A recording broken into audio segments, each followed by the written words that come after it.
Ooh. I'm not Hey, sure if yo, that was George- caught George by the Floyd stream. deserved it. Okay, thanks. I'm glad I should just shut the fuck up. But anyway, save. Now I need to tweet it out. So but yeah, we're live. Hello, people who are watching us George currently. Floyd deserved it. Yeah, I agree. Pink Floyd deserved everything that happened to them. Yes, George Floyd did. Kyle. Pink Floyd, yeah. Myra Rittenhouse. It fits because Pink Floyd is in the film we're talking about, so yeah, it fits. Yeah, no, yeah, Pink Floyd's great. If anyone disagrees, I'm gonna keep them out of the call. So yeah, Pink Floyd is great. But yeah, hello, we're live. I'm just tweeting it out, so hold on a sec. And also, if anyone cares to post it in the ECUM server, that would be nice. I'm not Friend's going job, to. not me. You see, the bot already did that in the other server, but we need here. We're live. You're telling me the bot is more useful than friend? What? What? No, never. Okay, I posted it there It's because the I'm more urgent useful than news. each and every one of you. But also, hi. We're live, and we're gonna talk about Eternals. Phase 4. Hello. I love ECUM is here. Yes, quite a fair bit of ECUM is here. Well, the original people are here. Yes, The important ones. the original, yeah. Great as ECUM, as we all know. So yeah. And he's muted, I just realized, so that's great. But also, hello, yeah, we're gonna talk about Eternals, and yeah, I titled the stream like that because we're gonna be covering a few of our good old friends from the Fandom Menace today, where they talk about Eternals because they're in ways that are retarded because they are retarded, and they call this phase the MCU phase bore, and I find it hilarious when they say there's like a weird focus on women when that's just literally not the case, but it happens. Where's Tin? Tin is on the left of Zod as per usual. Say hi, Tin.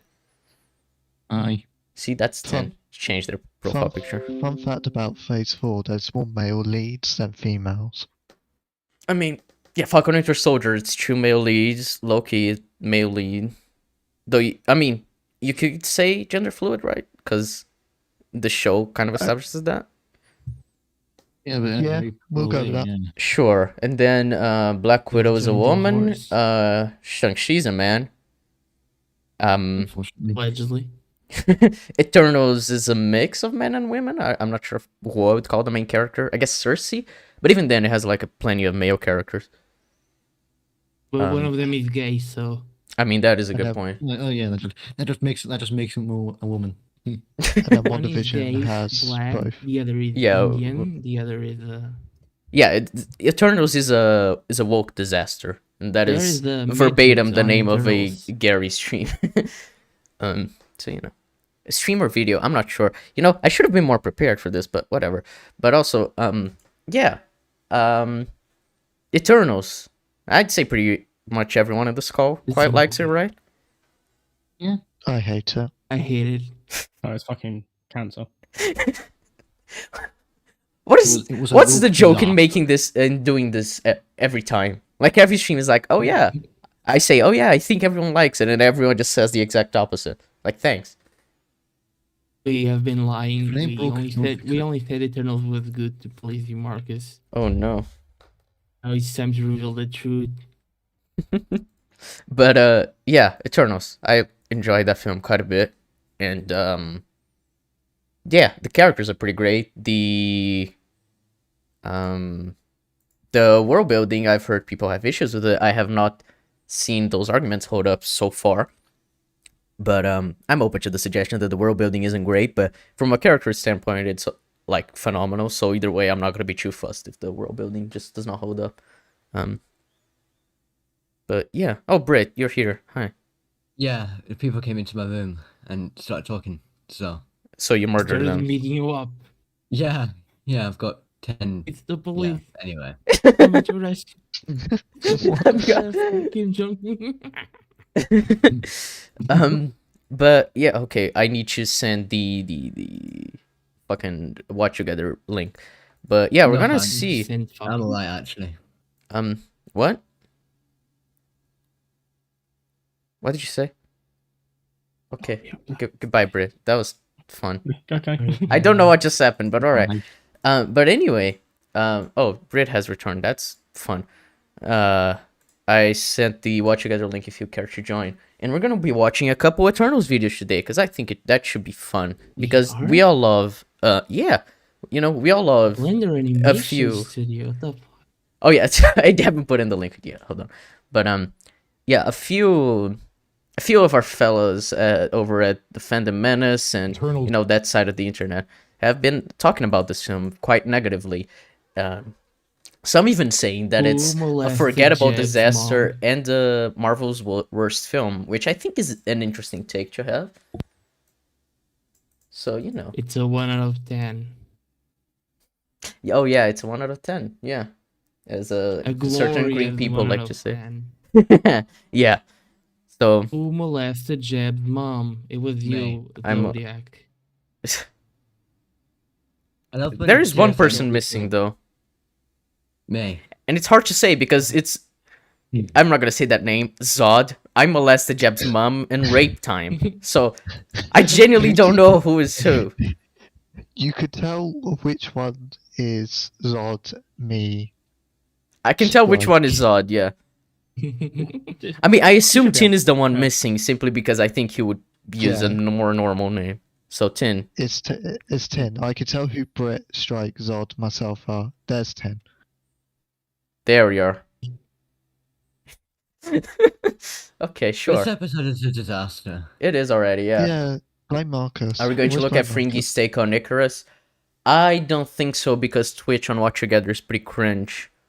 So at most I'm gonna talk about it in like a stream of my own, just so I don't have And to deal it's- with other people in the call. And it's too retarded of a take. I'm sorry. I mean, Oh, and Springy is shit at Mario Kart.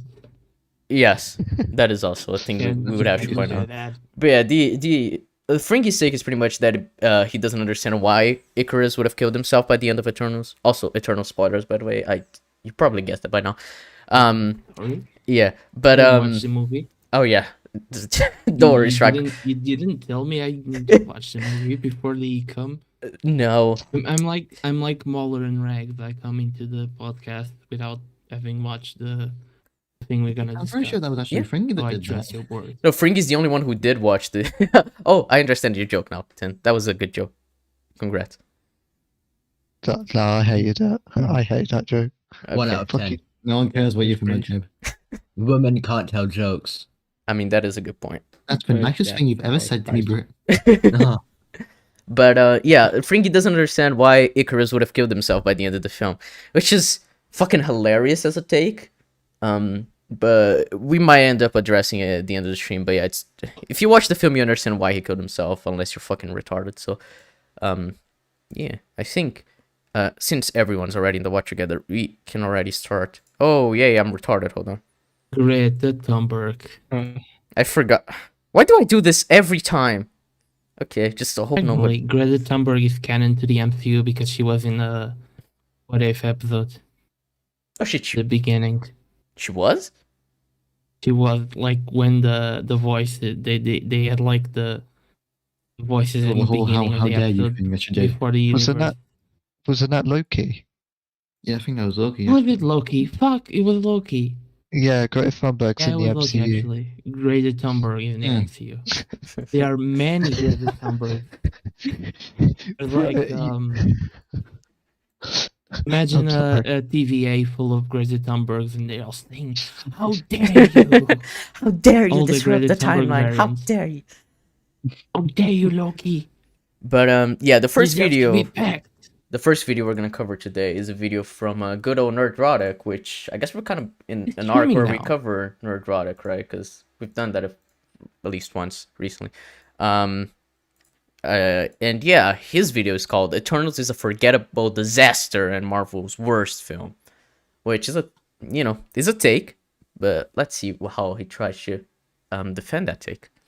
Eternals from Take director a and pic. co-writer Chloe Zhao has opened in theaters, actually drawing the lowest rated Rotten Tomatoes score of any MCU film in history thus far. First of all, Elizabeth, it is not a bad movie in the slightest. I think it's one of Marvel's best efforts thus far. Based. Try.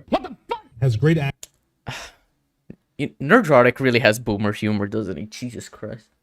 action. It focuses a lot on story. It's diverse, it has great characters, all that. I would disagree on something. I don't think it focuses a lot on story. It He focuses focuses a lot on on character. characters. Well, it depends on how he would qualify story, right? Because I think people would have different definitions of what that might be. I mean, yeah, that's fair. Because like for some people, character is story, or for other people, it's like the plot, or it's just like plot and character is story, as opposed to focusing on like world building. So it depends. But yeah, I would say it focuses more on character. So you know. I think this speaks to a larger problem that is in the industry. Anytime a woman takes on the action genre, which has been typically made for men to helm, people come harder on that filmmaker when she takes it on. I think it's an issue that needs to be addressed. At no point in your rambling, incoherent response were you even close to anything that could be considered a rational thought. I mean, Ironic that he's using this clip. Fucking ironic. Because it can apply to every single thing he ever says. Yeah, I'm just confused because everything you said made sense, and then when he was talking about the women thing, it's more like speculation, and it's not like, I'm not sure if I would agree, but I need to look more into it to actually be sure that there is a bias. And of course, correlation doesn't really mean causation, so it's just assuming anyway. So I don't think you can prove him wrong either way. And I'm just bewildered that he says this to this guy, but as went on about fucking sexual predators in the BBC and everything. Yeah, didn't he say that the execs at the BBC are fucking rapists or whatever, like sexual assault? Well, Yaz had on her hand what would the doctor do, and that turned into Karens and white male feminists that are sexual predators and belittle minorities, and I'm thinking, I don't see the correlation. Mm-hmm. Yeah, Okay, then. Sure. I'm pretty sure you mentioned that in the episode 2 or 3. ECUM, yeah. But yeah. Everyone in this room is for having listened to it. Nerdrotic.com. Let's get this straight right off the bat. I don't care what you look like. I don't care what your identity is. I don't care what God. You clearly do, Nerdrotic. I don't care. But, You probably do, yeah. You literally shit on people for having blue hair, for example. For having pronouns So in their be bio. Yeah. So we can. But yeah, Nerdrotic is definitely the kind of person to care about your identity, yeah. Is. I don't care what God you pray to. I don't care what junk is in your pants. You direct a bad film, you get treated just like Jar Jar Abrams, Rianne Johnson, Paul Feig, Tim Miller, or Alex Kurtzman. In other words, you get treated. Alex Kurtzman directed the best Spider-Man film. Well, he wrote the best Spider-Man film, so get fucked. Live action. Live action, yeah.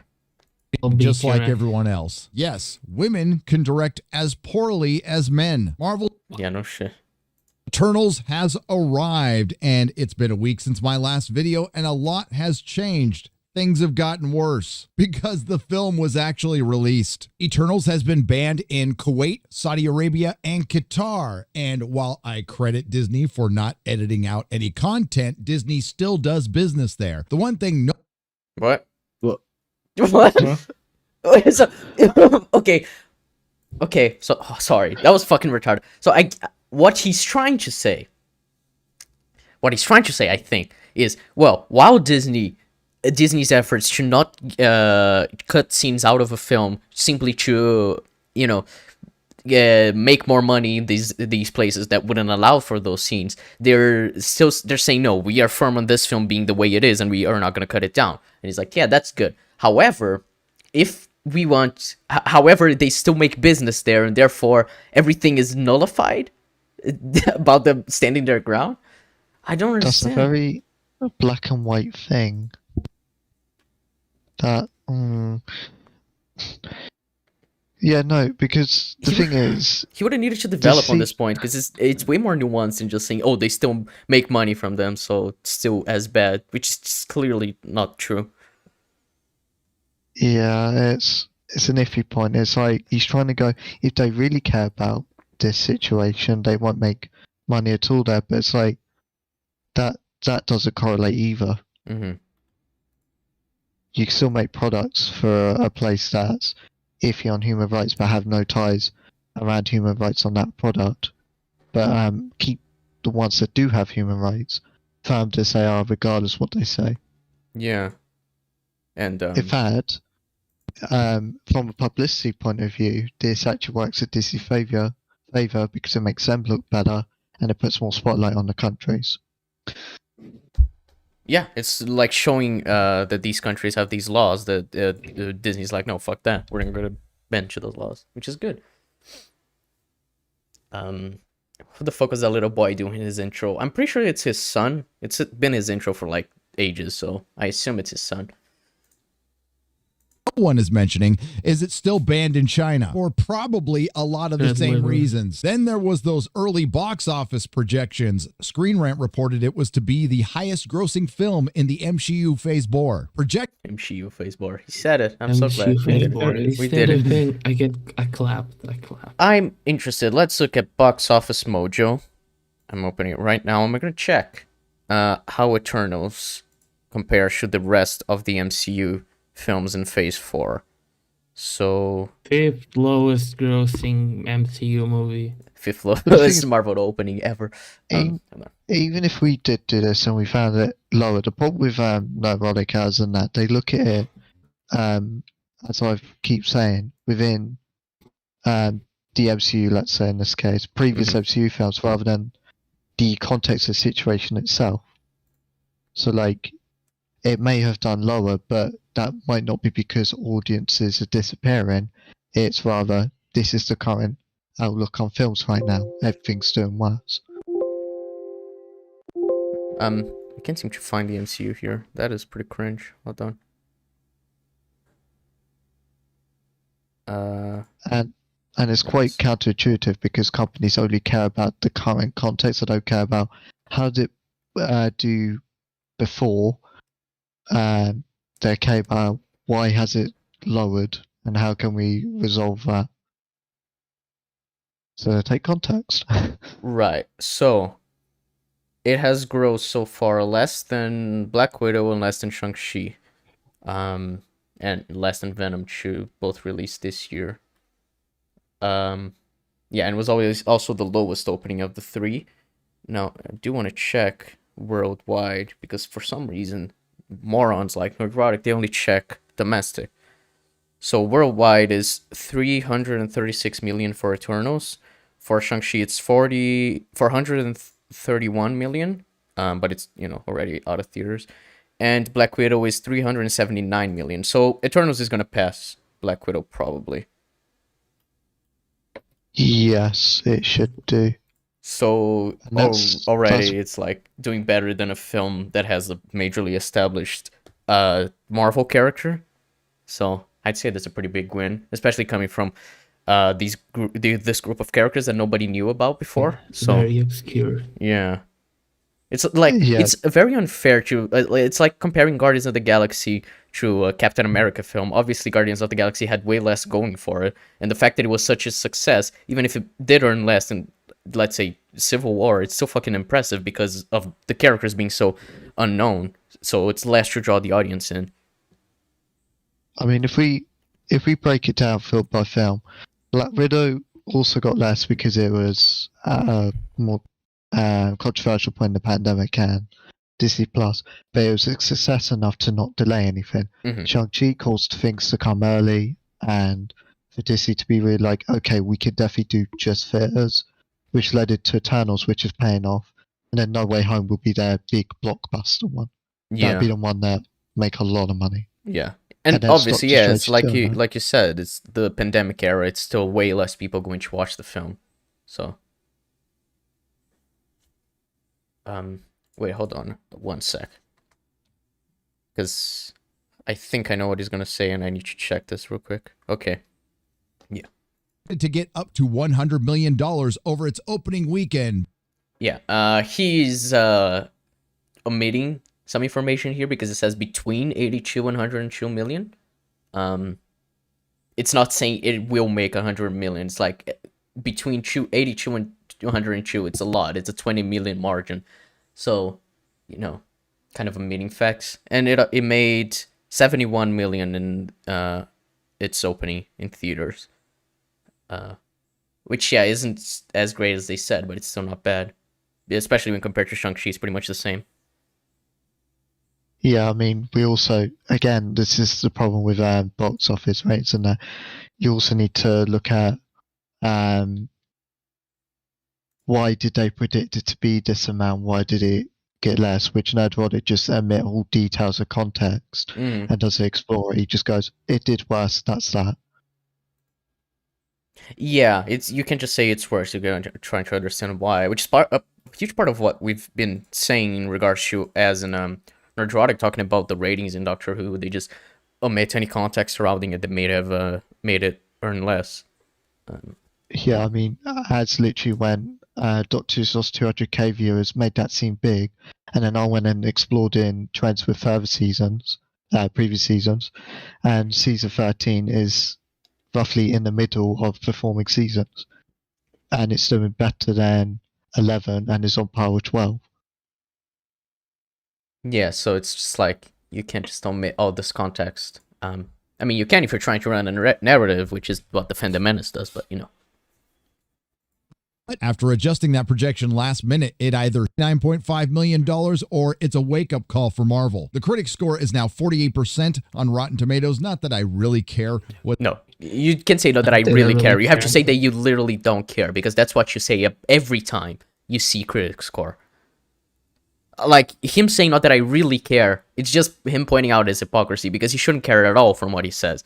He always says critics are fucking worthless, that they never say anything of value, but now we're gonna point out how the critics are saying the film is bad. So they do matter then. Oh, it's lol, look at the rotten score of Eternals, haha, critics matter when I say they matter, like, yeah, the morals are very consistent. Yeah, they're trying to do the whole thing, oh, if critics say it's bad, that means it must be really bad, neglecting the other side of the equation where critics can say something's bad, but actually it's really good. Yeah, I mean, the Fandom Menace knows, like, they talk about the Orville all the time, and they say the critics think it's bad, but audiences love it, and it's like, oh, I guess there is a difference. Like, if the critics don't like something, maybe that might mean it's good, or that might mean it's bad, or it doesn't matter, because critics and audience scores really don't say anything. Like, most people think The Amazing Spider-Man 2 is shit. We here kind of disagree, so, you know. And yet again, he's just going, this has 48%, this has 81%. He might look into some reviews, but we're not seeing any, so we don't know why it's that low or that high in terms of audience. We don't know how valid those takes are. They could say incorrect things in their reviews, so you have to go, but we can't really take this as a credible one. And that affects the overall score. Yeah, pretty much. They think. I just find it amusing that they have their masters now that they've had their say. So that runs against your fucking narrative, doesn't it? You fucking retard. Your narrative is that that Disney Disney pays off critics to have the score for their films high. But if that isn't the case for Eternals, then that means that they don't actually pay the critics. I think critics are just stupid. Yeah, me too, but that's the narrative that that the Fandom Menace tries to run. It's like, yo, critics are paid off. Critics don't matter because they're pretty much shills. All they do is so they can, you know, get more, you know, get in with the companies. Yeah. Horrible, terrible arguments. Yeah, so this is retarded. Talk about EFEP's recent comments. After we finish this video, maybe if one of you can remind me, I'll talk about it after we finish this video. I will remind you. Thanks. I'm just looking at the worst Rotten Tomatoes score for the MCU films to see how whether it's been recent, it's been having a decline in critics to show that, oh, actually, this has been going on for a while despite that narrative. Mm-hmm. Yeah, he has a Carradine there. Wait, where? Oh shit! Yeah, on his mic. Yeah, he has a Carradine on his mic. Of course. A lot of them. Okay.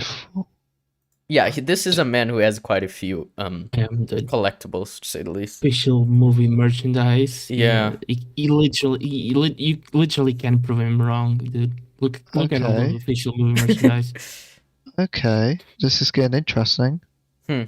So, in the top 10 worst MCU films, 5 of them have been since 2018. Captain Marvel, Ant-Man and the Wasp, Far From Home, Black Widow, and Eternals. Right. So, that means, therefore, they've been spinning this narrative for years, and it's actually seemingly not true when only Endgame, Black Panther, and Shang-Chi since 2018 have become unscathed. So more films than not have been performing worse than ever before critically for the MCU since 2018. Yeah, I'm looking at Rotten Tomatoes here. That does seem to be the case.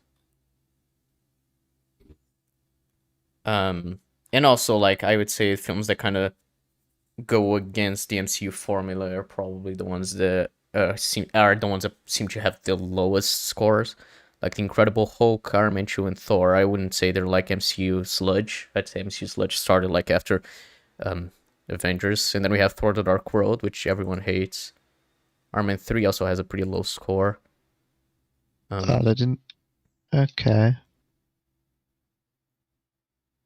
The link I have is rating it differently. I'm not sure why. I just searched for Marvel on Rotten Tomatoes and went to Marvel Cinematic Universe, and it shows all the films.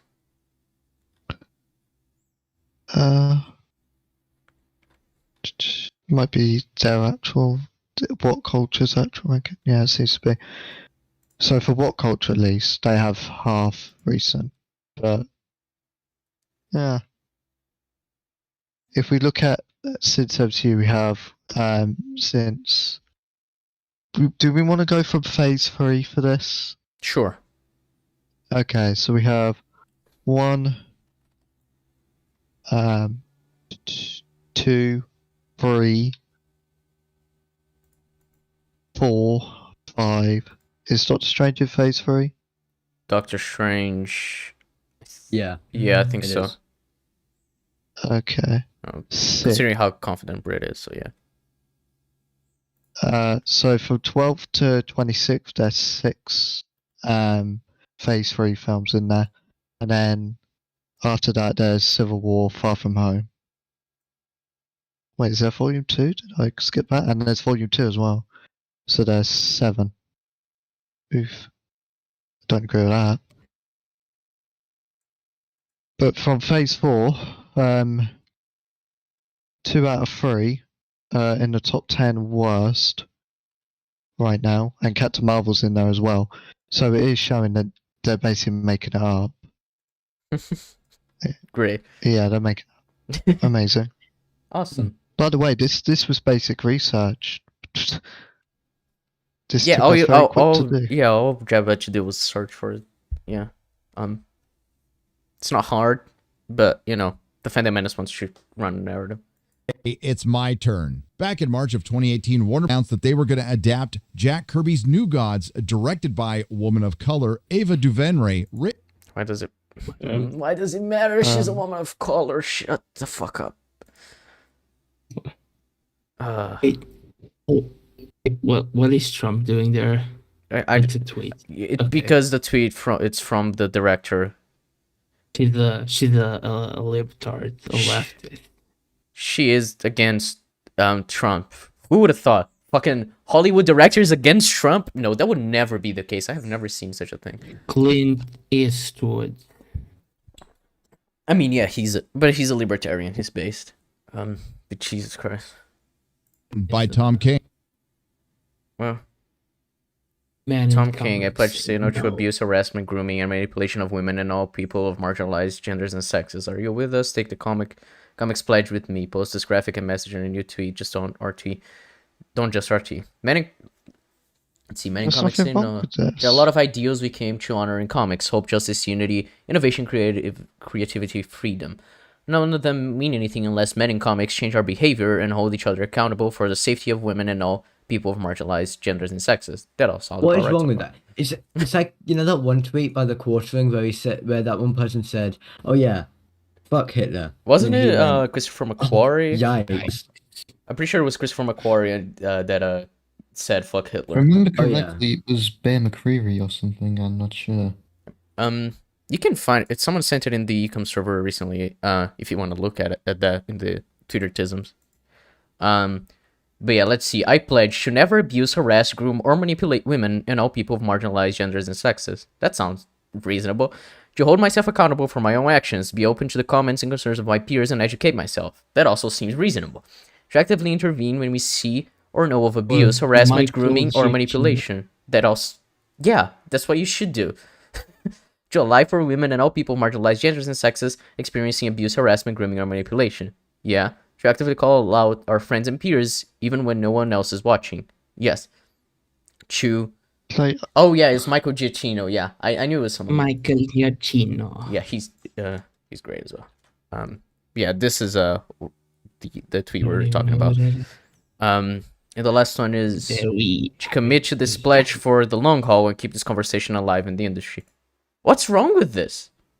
Yeah, like there's nothing wrong with saying, "Hey, we have to do better to make a workplace a safer environment." What would be a problem is if he says Tom King has become hypocritical on this. Yeah, that would be an issue, but I don't think he's going to say that. I think yeah. All he said is like, "Oh, it's a comic by Tom King," and he's like, "Oh, see, Tom King said stuff about marginalized groups." And this is, although this is probably hindsight, I don't know when this video was released. The Activision situation, where it's to my knowledge, it's actually all been men. It's either mainly men or all been men, including Bobby Kotick, have sexually abused many women and haven't made a workplace safe, and most cases have been male. So the reality is, yes, men do need to do more in their workplaces and be more proactive in preventing it. Yeah. Because they are the majority, like that or not. That is how that works. Yeah, white males are the majority that engage in this kind of thing, and it's just the truth. And if you look at any crime statistics for anything, you will focus on what is the majority and how can we lower it. It's not some specific agenda thing like they're making it out to be. So I don't. Hot take. I don't think protecting women in workplace is a fucking political thing. I think it's a basic human right. Yeah, for real.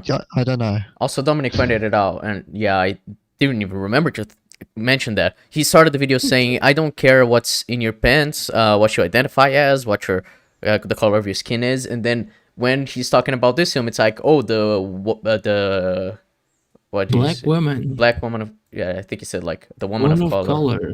That they were going to adapt Jack Kirby's New Gods, directed by woman of color Ava DuVernay. Yeah, a woman of color. So clearly you do care, you fucking moron. I think the reason for opposition to this is there are people who believe the workplace aren't experiencing these issues, and the people making these statements are essentially trying to victimize. But what? Why would you say that? You're assuming that these people are lying about being harassed for absolutely no reason. And even then, we know that it does happen. There have been cases that have been proven, such as, like what Jeb was talking about, Activision. There's, like, so much showing that, yes, that did happen. Or, what was it? It was Blizzard? That had the shit with that they changed, like, an Overwatch character name or some shit. Yes, that's also Activision. Yeah, Activision and Blizzard. Oh, I didn't know that. Well, anyway, point being, you can't just be like, "Oh, I'm in opposition of wanting women and marginalized groups to have a better experience in their workplace," because I think people who talk about having a bad experience means that they are victimizing themselves. That's really dumb. That's actually a very, very dangerous thing to say. Yeah. You can't, like, if they... What you should be doing, if you hear that accusation made, you should take it as seriously as you can, gather evidence for the situation, support the individual, and then you make whatever conclusions are needed. you don't immediately go, they are victimizing. That is retarded. Never do that. Yeah, you shouldn't. That No. is That that's is a really toxic mental fucking headspace, I guess, to be in, because you're basically thinking that there can never ever be people who are wrong, pretty much, like the people who are victims. Actually, that's insane. what gets me. This guy was, and proudly it seems, because he has it in his fucking bio, was the next villain, so he should know. Yes, these criminals exist. You know, they are out there. Yeah, I mean, he was like, in prison. Even if we go further on this, Joss Whedon is currently under allegations. Whether they're true, we don't know. But a lot are saying it, so we have to do an investigation. Like so, Ubisoft had to do a major clear out in their company. These things do happen. They might even be happening right now in Marvel Studios. We don't know. But the point is, they exist. Mm-hmm. You can't just pretend it's victimizing. Yeah. It's happening right now on ECUM. Yes, sir. Harassing We're the harassing woman. Tin. Fucking fuck you, What? you faggot. And you know what? I hope you You know die. what? And to be honest, I would be more than certain if we said this in our vote, we'd be called SJW. And I'm like, no, that's called being a professional in a workplace. Yeah. I'd be fired if I said to someone that may have suffered that, like a participant of mine, I'd be fired if I went, oh, you just victimized it. Yeah. Rightly so. Yeah, the same way you shouldn't just convict someone of harassment without any proof. You shouldn't also just assume someone is victimizing themselves without any proof. That's super disingenuous. It goes both ways. Like, if you actually want to say that, oh, these people are just victimizing themselves, and so putting these men ruining their careers for no reason. It's like, well, if you want to say that, you can't also say that these men are actually innocent, because you have no proof either way.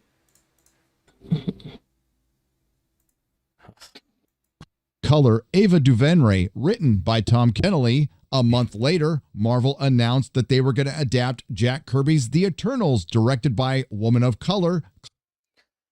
Why does it matter that Chloe Zhao is a woman of color? She's a respected director who recently won an Oscar. Also, I like how they go a month later from that announcement, they get Eternals, when actually contract talks happen way before.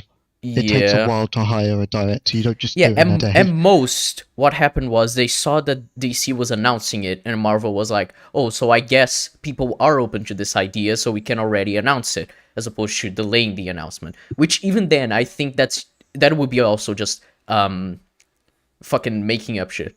Just assumptions based on nothing, pure conjecture. But that would make more sense than just saying, what are you saying anyway?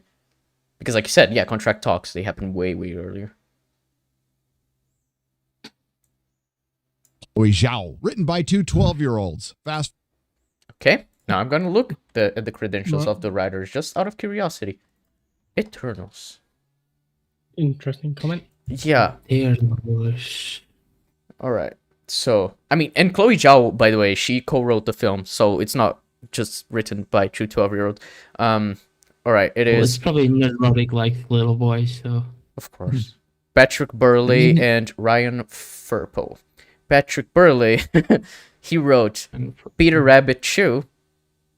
And that's it. Sure. Wow. Oh, okay. And So, Valim, Red Race Fault. but The he's Delivery working Man, on and- Black Knight, apparently. So that's No, interesting. that's Ryan Furpo. Yeah, Ryan Furpo wrote Doing Eternals look boxes. yeah, this 10 was years, his first volume film. control, blah, blah, But blah. either like you can say they're Yeah, they were all inexperienced. short. Yeah, you can say they're was his inexperienced, first but you call them short. 12-year-olds, I think is a weird statement, but sure. Well, they Even seem quite to have nonsense. better facial hair than Nerdrotic, so. Look at that But shit. yeah, I mean, to give credit, Marvel has this trend right now of getting really inexperienced writers by the looks of it. Yeah, they write. They especially for Loki, I think they hired a lot of writers that were like wrote one From episode Rick of Rick and and Morty. Morty. Yeah, they wrote one episode of Rick and Morty, then they hired to like run a TV show and shit like that. Which And- is interesting because without Dan Harmon, you can clearly see they're not great. Well, if it was a good episode, wasn't it like the toilet episode from season 4? That one of the guys. that Yeah, was Loki. one of the guys. I think that was Michael Waldron. I think is his name, the main writer Yeah. for Loki. He wrote the toilet episode, which is fine. It's not a fantastic episode, but Fine, it's but if it was like a fantastic episode, I mean, I would give him like a better opportunity. well, in that's the thing. I MCU. think there is a writer. I think the WandaVision writer wrote the Vat of Acid episode, which is like a phenomenal episode. Let me see. For Rick and Morty, The Old Man and the Sea. Yeah, so that's what Michael Waldron wrote. He also worked on Community and Rick and Morty for a year. So yeah. And the thing is, you can't even go, oh, they're only doing this recently for political reasons, because, again, Michael Waldron is White white male. male. I don't know his sexuality, but he is a white male. Yeah. Let's see. Jack Schaefer, the focus. WandaVision writer, she did not write for Rick and Morty, so I must be thinking of another, probably Falcon and Winter Soldier. Let me check. But yeah, I'm pretty sure like a main writer wrote the Vat of Acid episode, which is why it was so disappointing to have like bad writing, because that episode is great. You would love it, Jeb. Oh boy. No, I'm unironically, you would love it. It's Rick and Morty. It's Jeb great. will watch Rick. Yeah, I it's blame not. you if I don't. Oh, sure. Mike It's not the Waldron Falcon is and Winter single. Soldier one, but yeah. It's like my favorite book writer. Actually, Carl now that I think Jenkins. about it, I think Michael Waldron is gay or bi. I remember. Doesn't seem to like show up the people he's married to, so I assume he's single. Google, I mean, normally it shows like the husband or wife. Yeah, I assume he's married to when I search for his sexuality, all Jesus. that shows up is him saying that Loki is gender fluid because he can change his shape, and so that's that. Yeah. So Married to Jesus. yeah. So yeah. Either way, white male. So it's not just for Continue political with reasons. the rest. Yeah. And then they'll just shift the white male narrative to white male feminist, because that's what they do. Yeah. Watch it, Jeb. That episode's really good. I'm gonna watch Rick and Morty with Jeb at some point. I'm gonna force him. You should Yes. watch it. Yeah. Forward to April 1st of 2021, and this wasn't an April Fool's. Warner Brothers cancels Jack Kirby's New Gods from Woman of Color director Ava DuVernay. Since Okay. Sure. I don't understand what the I do not correlation is. I care just about want to read it. race. And an Aquaman spin-off from James Wan. Why did you not mention that? Is it because it's from a male and that goes against your fucking narrative, you moron? Chinese? New Gods cancelled. Chinese male? Let's see why it was cancelled. That's what's clear. I don't care about just accusations when they come out. I need proof and receipts behind them before I care. The majority of Me Too accusers end up being scammers who couldn't keep their pants on. Do you have any proof of that? Then most Me Too accusations turn out to be just lies. Wait, what? In chat, that IT guy said. What did they say? I don't care about just accusations when they come out. I need proof and receipts behind them before I care. The majority of Me Too accusers end up being scammers who couldn't keep their pants on. Okay, so one, good luck proving that, because that's going to be hard to find statistics. Two, no, you do need to care. If there's an accusation made, it's taken seriously, and then you do the proper steps to either find that it's true and then improve from the mistakes made there, or you take appropriate action to an individual that lie. You don't brush it aside. The moment you brush it aside, you start making mistakes, and either you enable the behaviour further, or you allow more innocent people to get accused. My God, I wonder how people work in a workplace if they're so blasé about sexual allegations of any kind. You can do a drinking challenge, drink every time he says one of color.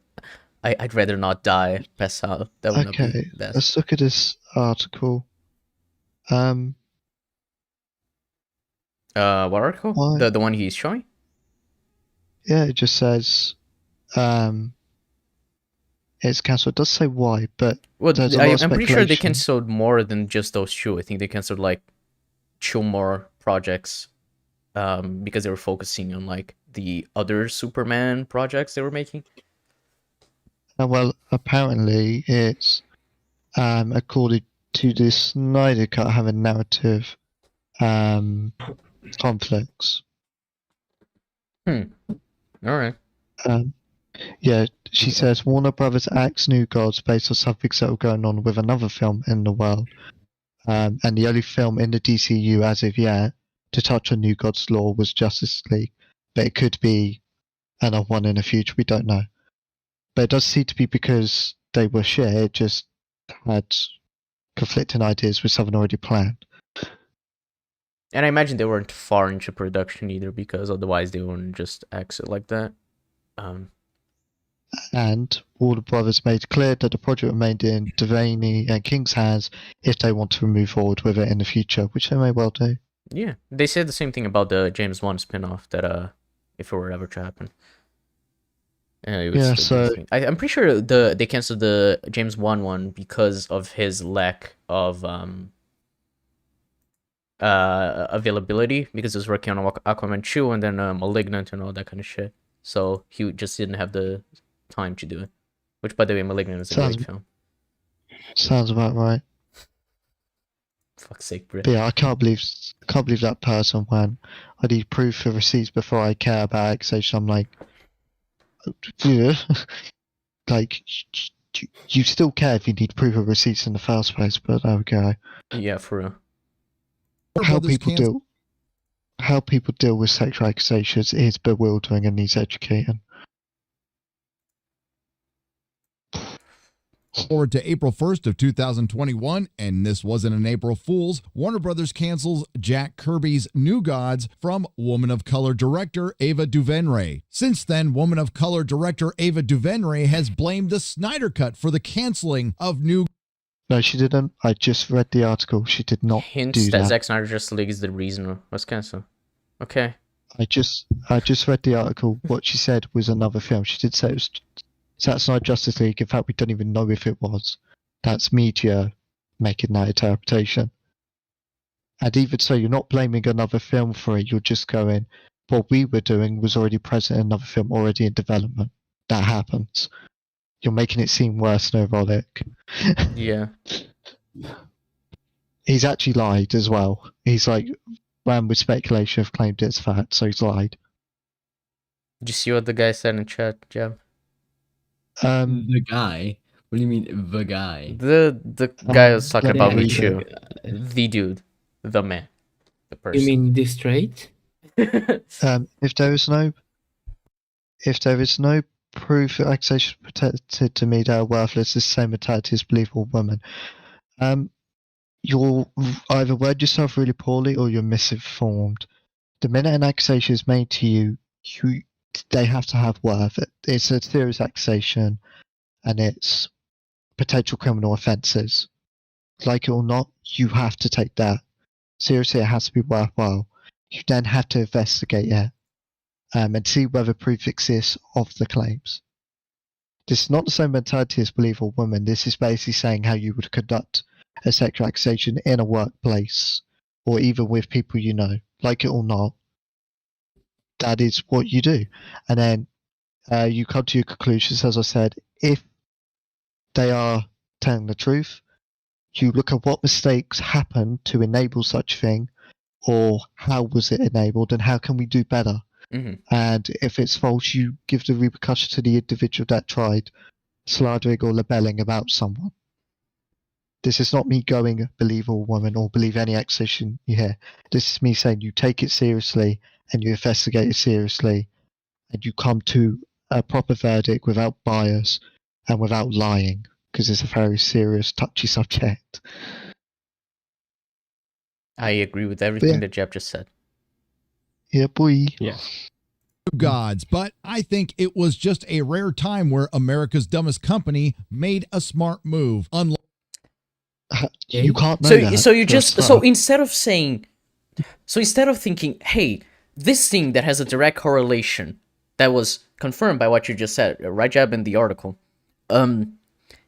If that was not the reason why it happened, this thing that makes complete sense. It's this entirely completely other reason where a company that I believe should be dumb made a smart decision.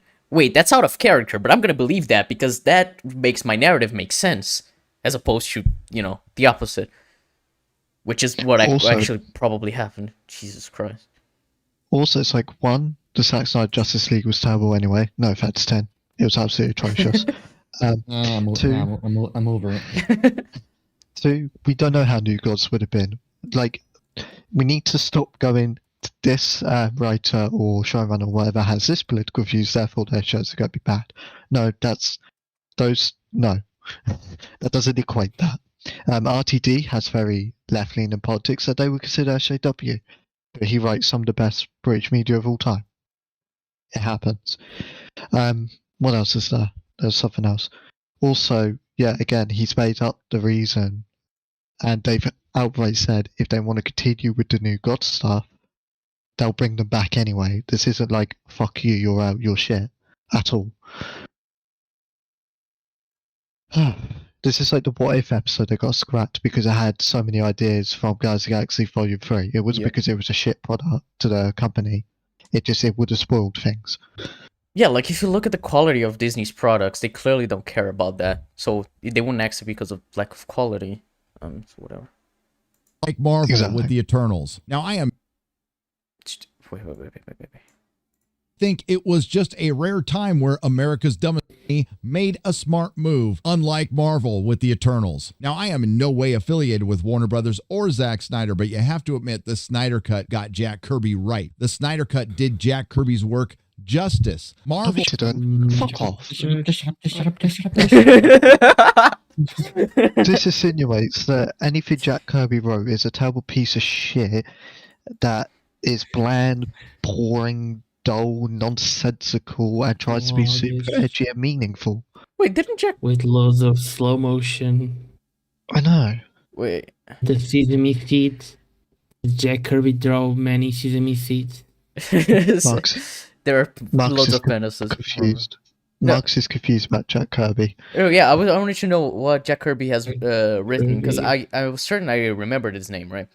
From like watching TV shows and films. So it's like, oh, based on the characters by Jack Kirby. So notable works: Fantastic Four, Thor, Captain America, New Gods. Yeah, he definitely joined DC because he had a falling out with Stan Lee. Right. Yeah, my point basically is like, so he wrote these comics like Avengers, Black Panther, Captain America, Eternals, Fantastic Four, Incredible Hulk, Silver Surfer. Like, he's very Thor, X-Men. So his work may not be good as far as I know, because from what I've seen from old comics, it doesn't seem to hold up very well. But my point is, I assure you that anything he possibly wrote, especially for X-Men, is better than anything in the Snyder Cut. Also, how can you go around going, Eternals is woke piece of garbage, and doing this about New Gods and that, when a lot of what you've just said he's written is very what would be called SJW nowadays. Like, literally, they're calling it the new X-Men show, which is a revival of the 97 show anyway. Woke. Yeah, and like I just said, Jack Kirby wrote X-Men. X-Men is super fucking woke by whatever standards the Fandom Menace wants to go by. Considering, you know, it's very political and they're little allegories for big names in you know, the racial disputes that are happening in like the 1960s, right? So it's, you know, quite important to think like, maybe if Zack Snyder did make Jack Kirby justice, maybe he is also SJW. What?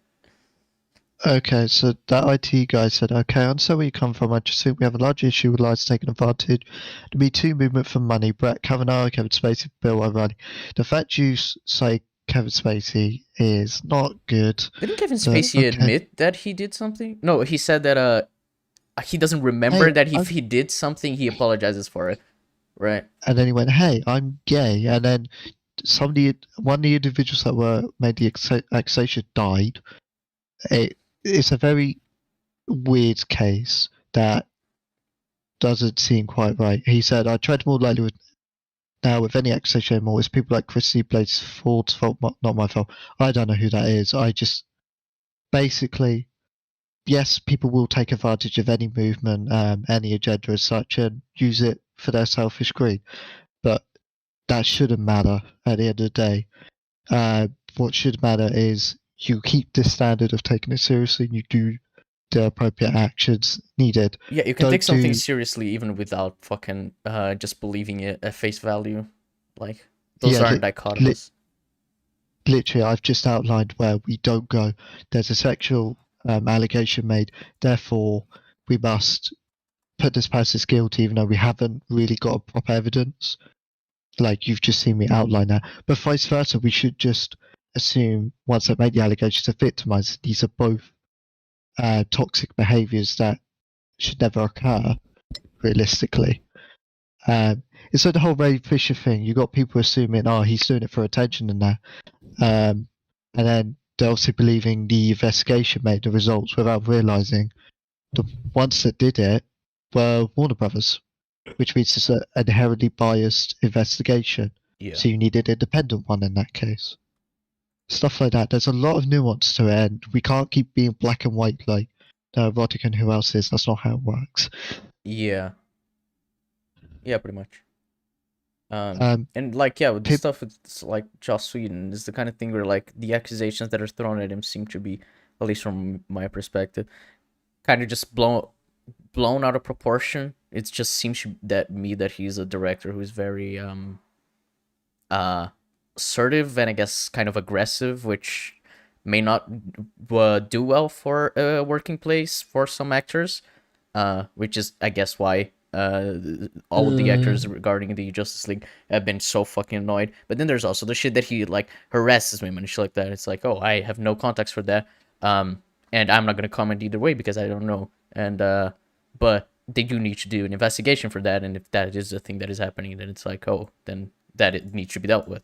But that doesn't mean I don't take those accusations seriously, you know. So I looked at the Kevin Spacey one. It was about Anthony Rapp. In 1986, Rapp was 14, Spacey was 26. Rapp has spoken about it before in 2001, but didn't say Spacey's name because of legal disputes of public outing. Spacey did state he did not remember the encounter, but he did apologize for what would have been deeply inappropriate drug behavior if he had behaved as asserted. 15 others that came out about it, and then there was like loads of legal issues. On the latest that we've got, on September the 9th, 2020, Rapp sued Spacey for sexual assault, sexual battery, and intentional infliction of emotional duress under the Child Victims Act, which extended New York state limitations for civil suits related to child sexual abuse. Joining Rapp in the suit against Spacey was a man who requested to remain anonymous, who accused Spacey of sexual abuse in 1983, when he was 40, Spacey 24. On June 17, 2021, the anonymous accuser was dismissed from the case due to his refusal to publicly identify himself, which means, therefore, the Kevin Spacey situation is still ongoing with Rapp. Have Rapp ceased to be the most credible? Innocent until proven guilty, how it should be? Yes. Kevin Spacey was never proven verifiably guilty? Yes. Lots of accused have retracted their claims. I don't know too much about that, but he is still undergoing a lawsuit as we speak with Anthony Rapp. Yeah. So this is still going. Like, this is something interesting. On July 17, 2019, the criminal assault charge against Spacey was dropped by the Cape and Islands prosecutors when the anonymous massage therapist who accused him died. The last remaining credible case against Spacey was closed. This is probably what they're referring to. So we can see some. The accuser like dying. I was laughing at the fact that like everyone who's accused Kevin Spacey of something has died mysteriously. But yeah, I mean, Yeah, it's not funny. It's quite sad. It's quite tragic. But it's a bit funny because it's obviously like Killed him. Yeah, this. like, Jesus. Oh obviously no, something Kevin happening. Spacey is playing his character from Seven. Oh yeah. Jesus, this John Doe. this gets quite interesting. So there's currently allegations of sexual assault were revealed by Scotland Yard, bringing the total number of open investigations in the UK to 6. To my knowledge, they haven't been concluded yet. In September 2018, a lawsuit filed at Los Angeles Superior Court claimed that Spacey sexual assault an unnamed monsieur at House of Malibu, California in October 2016. Whether that ties to the massage therapist, I don't know. But yeah, it all seems either one of them's chosen to retract due to claims with prejudice. So it's not like they're pulling out because of convenience. They seem to be either dead, prejudiced, or they just didn't have enough evidence, and one is still ongoing. So yeah, I know we've got a really dark here, but yeah, don't use Kevin Spacey as your example. Yeah, and also like, you need to understand that getting proof for something like that is fucking almost impossible, especially for something that happened so many years ago. And speaking out against it is also really fucking hard for victims. So, I'm more inclined to believe victims if they lack proof, but even then I wouldn't make full accusations about it, pretty much.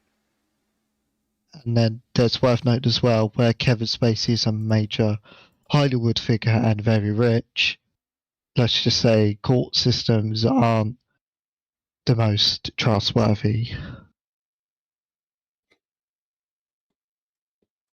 So yeah. The fact that, like, oh yeah, all of Kevin Spacey accusers are either prejudiced, they drop the case, or they're dead. That's my favorite part.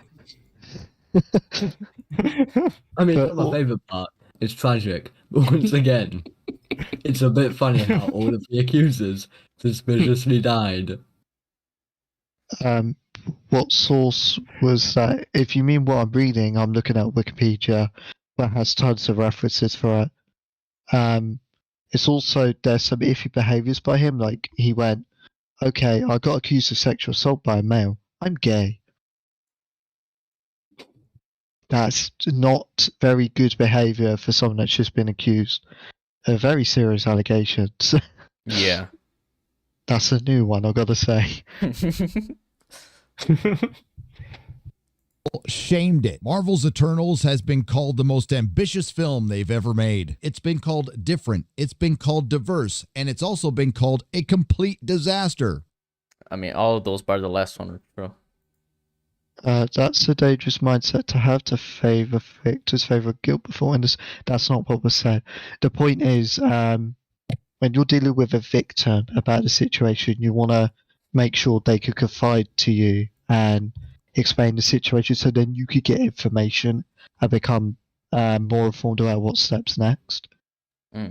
That's not favoring guilt before innocence. You're not declaring anyone as guilty. He's saying about my mindset, but it's like exactly what I said, is that I wouldn't start accusing someone of that. Like, the person whose accusations are against, I would not accuse someone of anything until I had enough proof about it. And the thing is, I would support the victim before I had proof, simply because it's way harder on the victim if they did face that. And, you know, those kind of cases are fucking really hard to deal with. But that doesn't mean that the person being accused actually did do what they're saying, because I don't know for sure, and I would not make accusations about it. Like, mistakes like that have happened in the past. Like, there's something like Slazo, where his ex-girlfriend said that he raped her, and it's like, no, what actually happened was completely misconstrued, but it wasn't entirely untrue either. And Slazo just kind of proved that. And he apologized for it. Slazo uses a YouTuber, by the way. So yeah, those kinds of situations are tough to deal with. So I was just like, yeah, if you say that you wouldn't like support the victim before you knew anything, before you had any proof, I think that's weird, but it's fair enough if you want to. If you want to have proof, you know for sure. It's just my way of seeing it, I guess. Yeah, to put it this way, if you start doing, if we like establish two things, if you try to be neutral, people aren't really gonna open up about it. And also, with something so sexual, like abuse is seen as something very traumatic and stuff. So naturally, psychologically, someone will have empathy for the victim. That will inherently happen, unless you have sociopath, psychopath, stuff like that. Secondly, if we start being less supportive of victims initially, you will have less people coming out about their sexual abuse, which just muddles everything further. Yeah, like there is the side of if you support victims no matter what with the believe all women, then there are going to be more women, just more people who come out and start accusations simply for attention. But it also means that people who actually did go through that, they come out about it way easier because they're gonna feel like they have people supporting them. So yeah, I don't know. It's just more than one side of this, I guess. Yeah, boy. A movie filled with firsts. The first film to be directed by a woman of color since the last film directed by a woman of color. The first film with diversity since the last film with diversity. The first film with a Marvel sex scene. Alright, we get it. Hold on. That's being disingenuous. The whole point is that, I don't know whether it's true, but the whole point is that it's Marvel's first, not Hollywood's first, which is a big deal for the biggest entertainment franchise right now.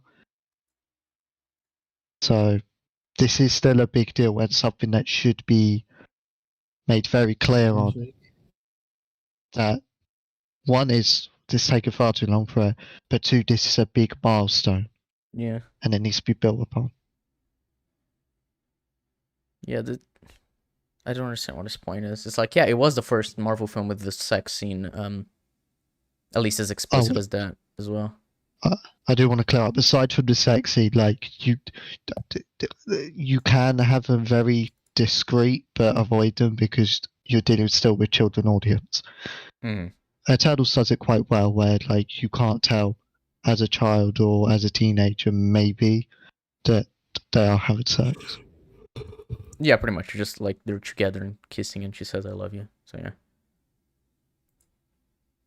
All right. The first film with a Marvel gay couple. The first. That is He true. also turned his head. That is true. There was like that fucking one shot from Marvel that showed Hammer having a boyfriend, but that's the only other time Disney has ever done that. And that wasn't in the film. So. Yeah, I was gonna say I think the distinction is if the headlight says film, it's accurate. Yeah. Film with a Marvel gay kiss. The first Marvel film to save lives. Okay, hold on. Wait. I have no idea what that said. Marvel actor says Eternals LGBT plus representation will save life. It's above and beyond. I need to know the full quote, but I can definitely understand that.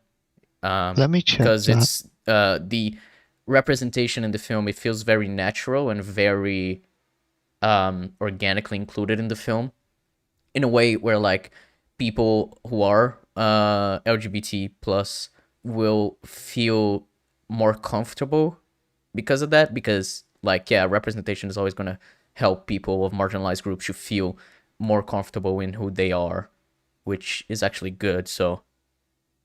I don't know. Yeah, he says, I wish I had that when I was a kid to see this. My God, I wish. Can you imagine how many lives this is going to be saving? Kids, young queer folk who are being bullied, committed suicide, and not seeing themselves being represented. And now they get to see this. It's above and beyond. And quite honestly, we can't obviously judge how many lives it would save in that. But something like this is quite major for these people. And in terms of the long run, LGBT becomes more and more accepted because it's more mainstream.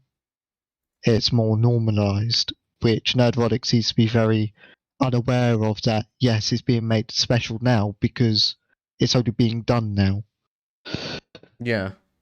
Like the most representation that we have gotten is from Agents of S.H.I.E.L.D. with Joey, I guess.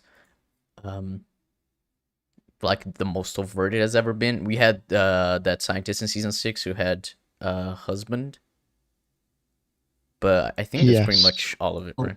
Infinity War suspicious amount of women and a giant midget. I mean, that is true. That's quite representation. It's like it's really confusing that Nerdrotic and other TFM members are like, so like, why are they bigging up how it has LGBT plus and that? And I'm like, well, it's because it needs to be made clear this is the right thing to do. It's not going, this is all the film has going for it. It's that these are major steps on an industry scale. Yeah, and it's like from a meta level, right? This is Yes. important, but like for the quality itself, this doesn't ultimately matter for the quality of the film. But it is important to bring up because it is a thing that has been not dealt with by Hollywood that much. So when you have shit like Euphoria, for example, which deals a lot with a lot of marginalized groups, like one of the two main characters is a trans woman, and the way she deals with that is a big part of her character, and I'd say that's pretty interesting for people, for trans women who are watching the show and being like, oh shit, yeah, she's going through the struggles I am, and feel more understood and feel like they're not just this marginalized group, and I can actually understand more, their own lives, which especially because she's played by a trans woman as well, so a lot of that goes together.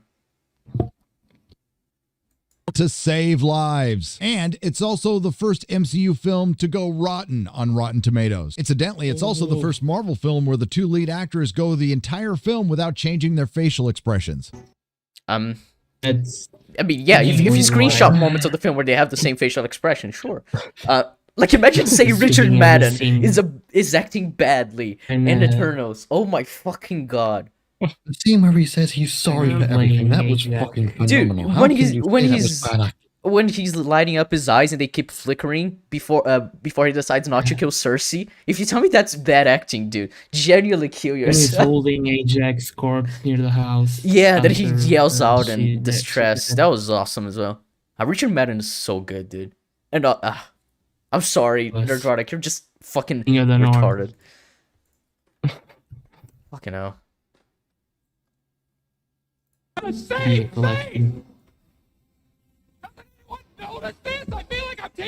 I'm gonna pause simply for copyright. Is this a Midnight Edge video?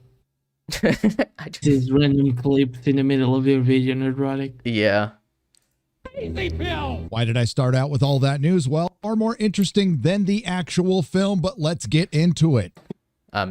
I'd say we disagree with that statement. Right. Just Icarus's character alone is more interesting than anything Nerdrotic has ever said in his entire life. So, not even an understatement. But look, we all were there for Avengers Endgame. We lost some heavy hitters, and it's important to introduce some new heroes that hopefully people really invest in. I mean, top to bottom, I think this cast is as strong as we've ever had. And the hope is this can be somebody's new favorite franchise. He's going to play the J. Jonah Jameson laughing clip, but... Unless Guardians... This is the best Spider-Man movie.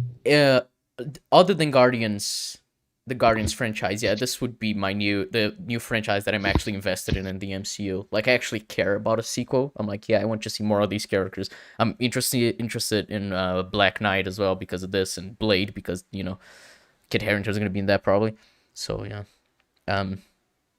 But Marcus, is Icarus as good as MCU Mysterio? Mysterio is a fantastic villain, as we all know, so it's hard to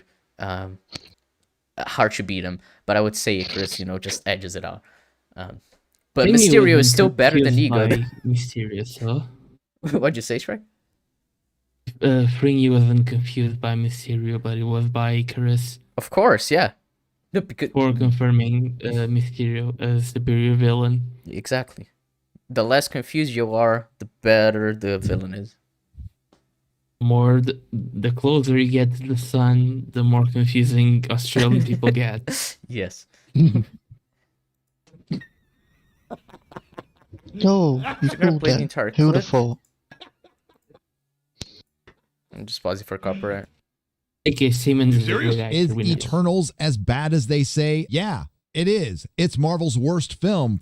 No, it's not. Imagine saying it's worse than Shang-Chi, Far From Home, Endgame. We have Shang-Chi. Black Panther, Captain Marvel. Black Panther, Captain Marvel, yeah, those are all worse. Both Ant-Man films are worse. Yeah. I mean, like, this is just counting if Eternals was bad, even. Like, I'm sorry, but the other films you mentioned are even worse, even if Eternals was bad. Endgame destroys the space-time continuum. Well, if we're counting the shows like Loki, Oh yeah, WandaVision, Falcon, I didn't and count the Amadeus. show simply because you mentioned only the films, but if you do want to count them, WandaVision, Falcon Winter Soldier, and Loki, Everything. Loki especially is much worse. So yeah. Like, It's a Endgame, -1 out of 10. Endgame kind of broke time and causes black holes all over the time and space. Yeah, they managed to fuck up the Ant-Man and Ant-Man and the Wasp issues even more. It's insane how worse they get. So yeah. Homecoming, Civil War. Hey, Civil War is the best MCU film. What are you talking about? It's like a 9 out of 10. What? No. That's what the fuck? The Winter Soldier. Literally, I forgot the name of that fucking They're movie. both shit, don't worry. Those of you who haven't seen Marvel's Eternals yet, don't. My review won't be saving any lives, but I could save you some time. Overall, it's long, it's boring, it's dreary, it has a beige color palette, and it... Beige. Oh my god, just like this Wait, review. Wait. Beige. He says this, but he praises Zack Snyder's Justice League. Yeah, I'm sorry. What? The cinematography in Eternals is the best the MCU has had since, like, Iron Man 1. Ever. Yeah. Really. It's... I'm sorry. This video has a beige color palette, and it's long and it's boring. And it's very, yeah. Is Nerdrotic an Eternal? The most Yes. the most page he gets is like on the beach part of the island, but that makes sense for why it becomes beige because they're on a beach. Yeah. Like, imagine saying the fucking when they're at the volcano that's beige. Like, the colors in that final fight are fucking fantastic. Especially then comes Crow to fight them, and we have all their powers. And visually they're fantastic. Fucking hell. The things in London beige or the ones on the ship. Oh yeah, the ship is also a fantastic set. I love the way it looks. Everything involving Arisham. Yeah, Erisham looks fantastic, by the way. It's like the best CGI the MCU has had.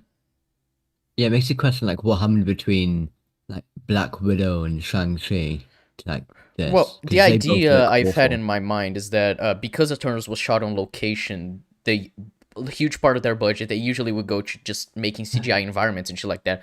Just didn't. And so they were able to spend CGI on where it actually mattered, which is why I think like the Guardians films have much better CGI than the rest of the MCU, and why Eternals has so much better CGI, and like Iron Man 1 and shit like that, because it's like they actually don't do literally everything with CGI and green screens like Black Widow did. And Shang-Chi were like literally standing in a field. They shot it in front of a green screen. Clips.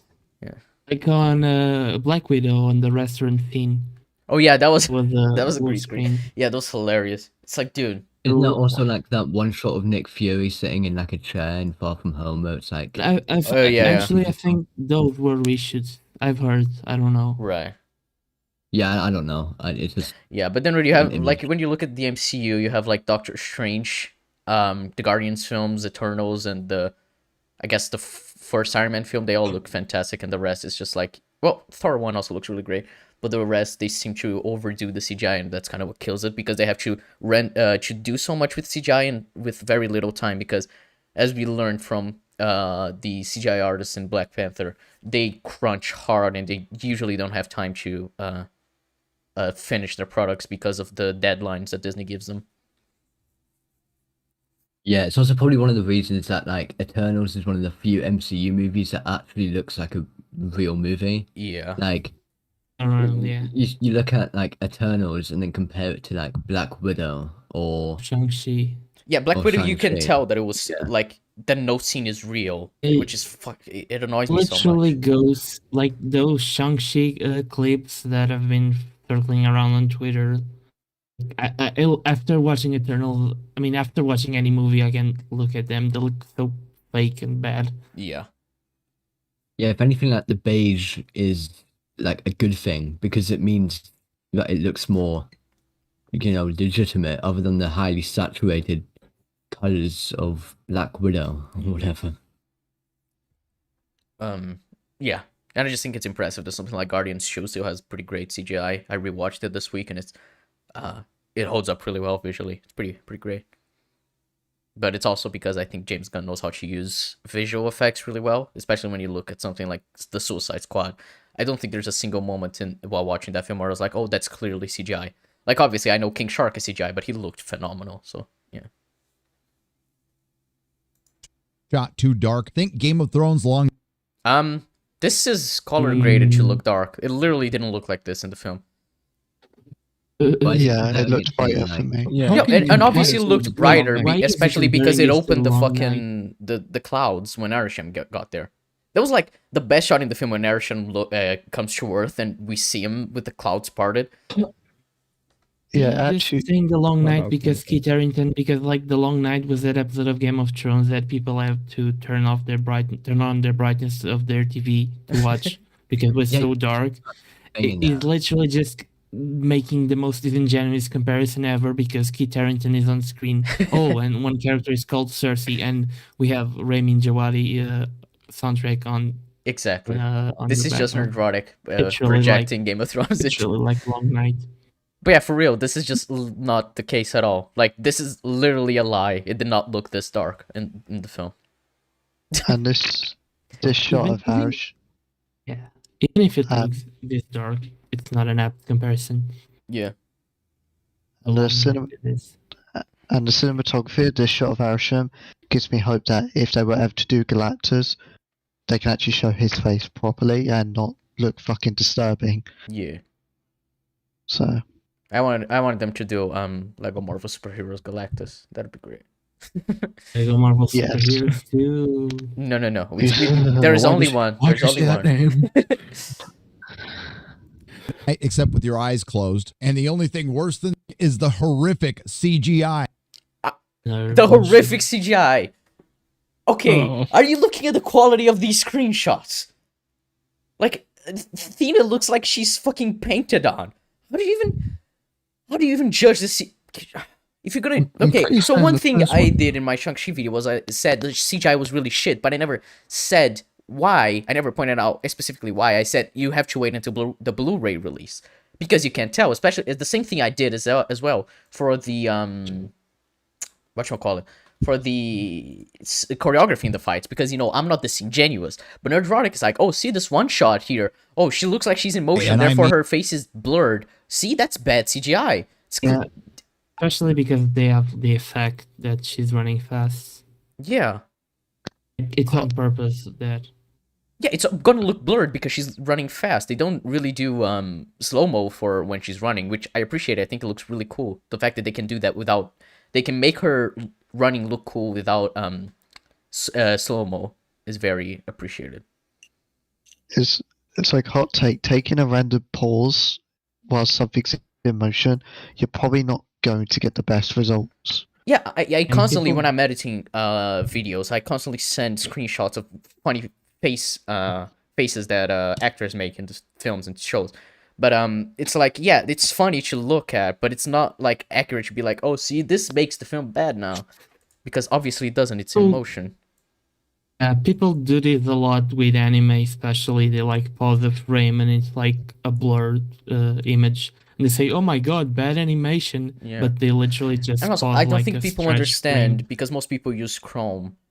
Chrome only plays videos at 720p. So, and also, let's say he's getting the right screenshot from the trailer on YouTube. There's also YouTube compression. Like, you're not going to be able to get an accurate view of how good or bad the CGI is unless you actually, like, have the Blu-ray, or if you are watching the film on, like, Disney Plus on 4K, which even then, Disney Plus has compression, but it'd be way less. So, yeah, it's just completely disingenuous. And this left screenshot, I'm not even going to mention because,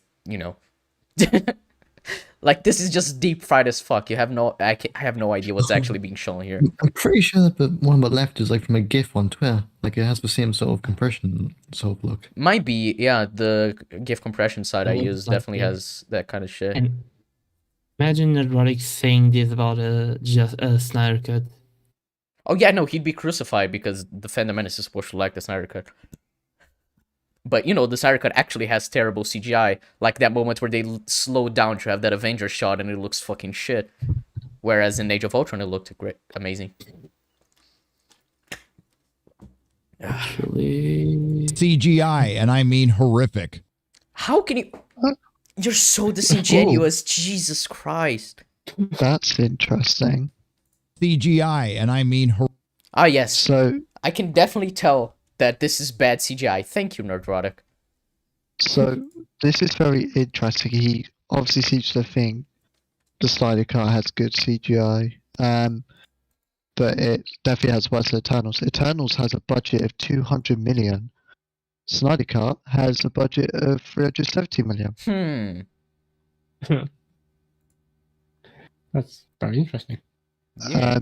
The theatrical Justice cast, 300 million to produce, former Warner Media chairman and head of HBO Max, Robert Greenblatt, had indicated the amount required to finish the Snyder Cut would likely cost more than the reported 20 to 30 million.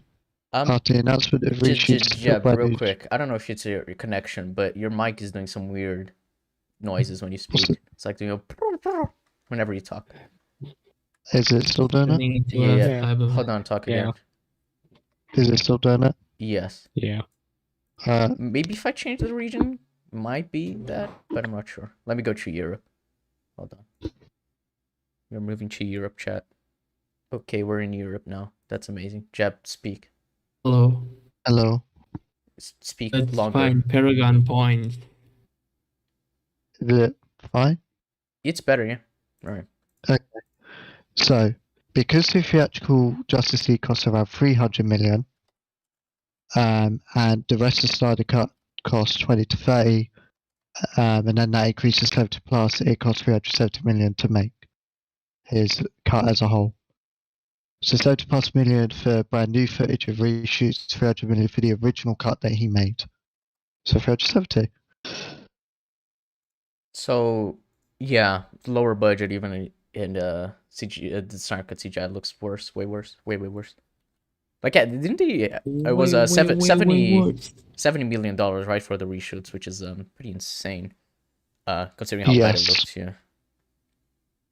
But you know, this is an accurate representation of how bad the CGI is in Eternals. This is what you get by watching Nerdrotic. Look at that face. And to think this film cost more than Dune to make. It did? Curious. Dune, budget. It was 165 million.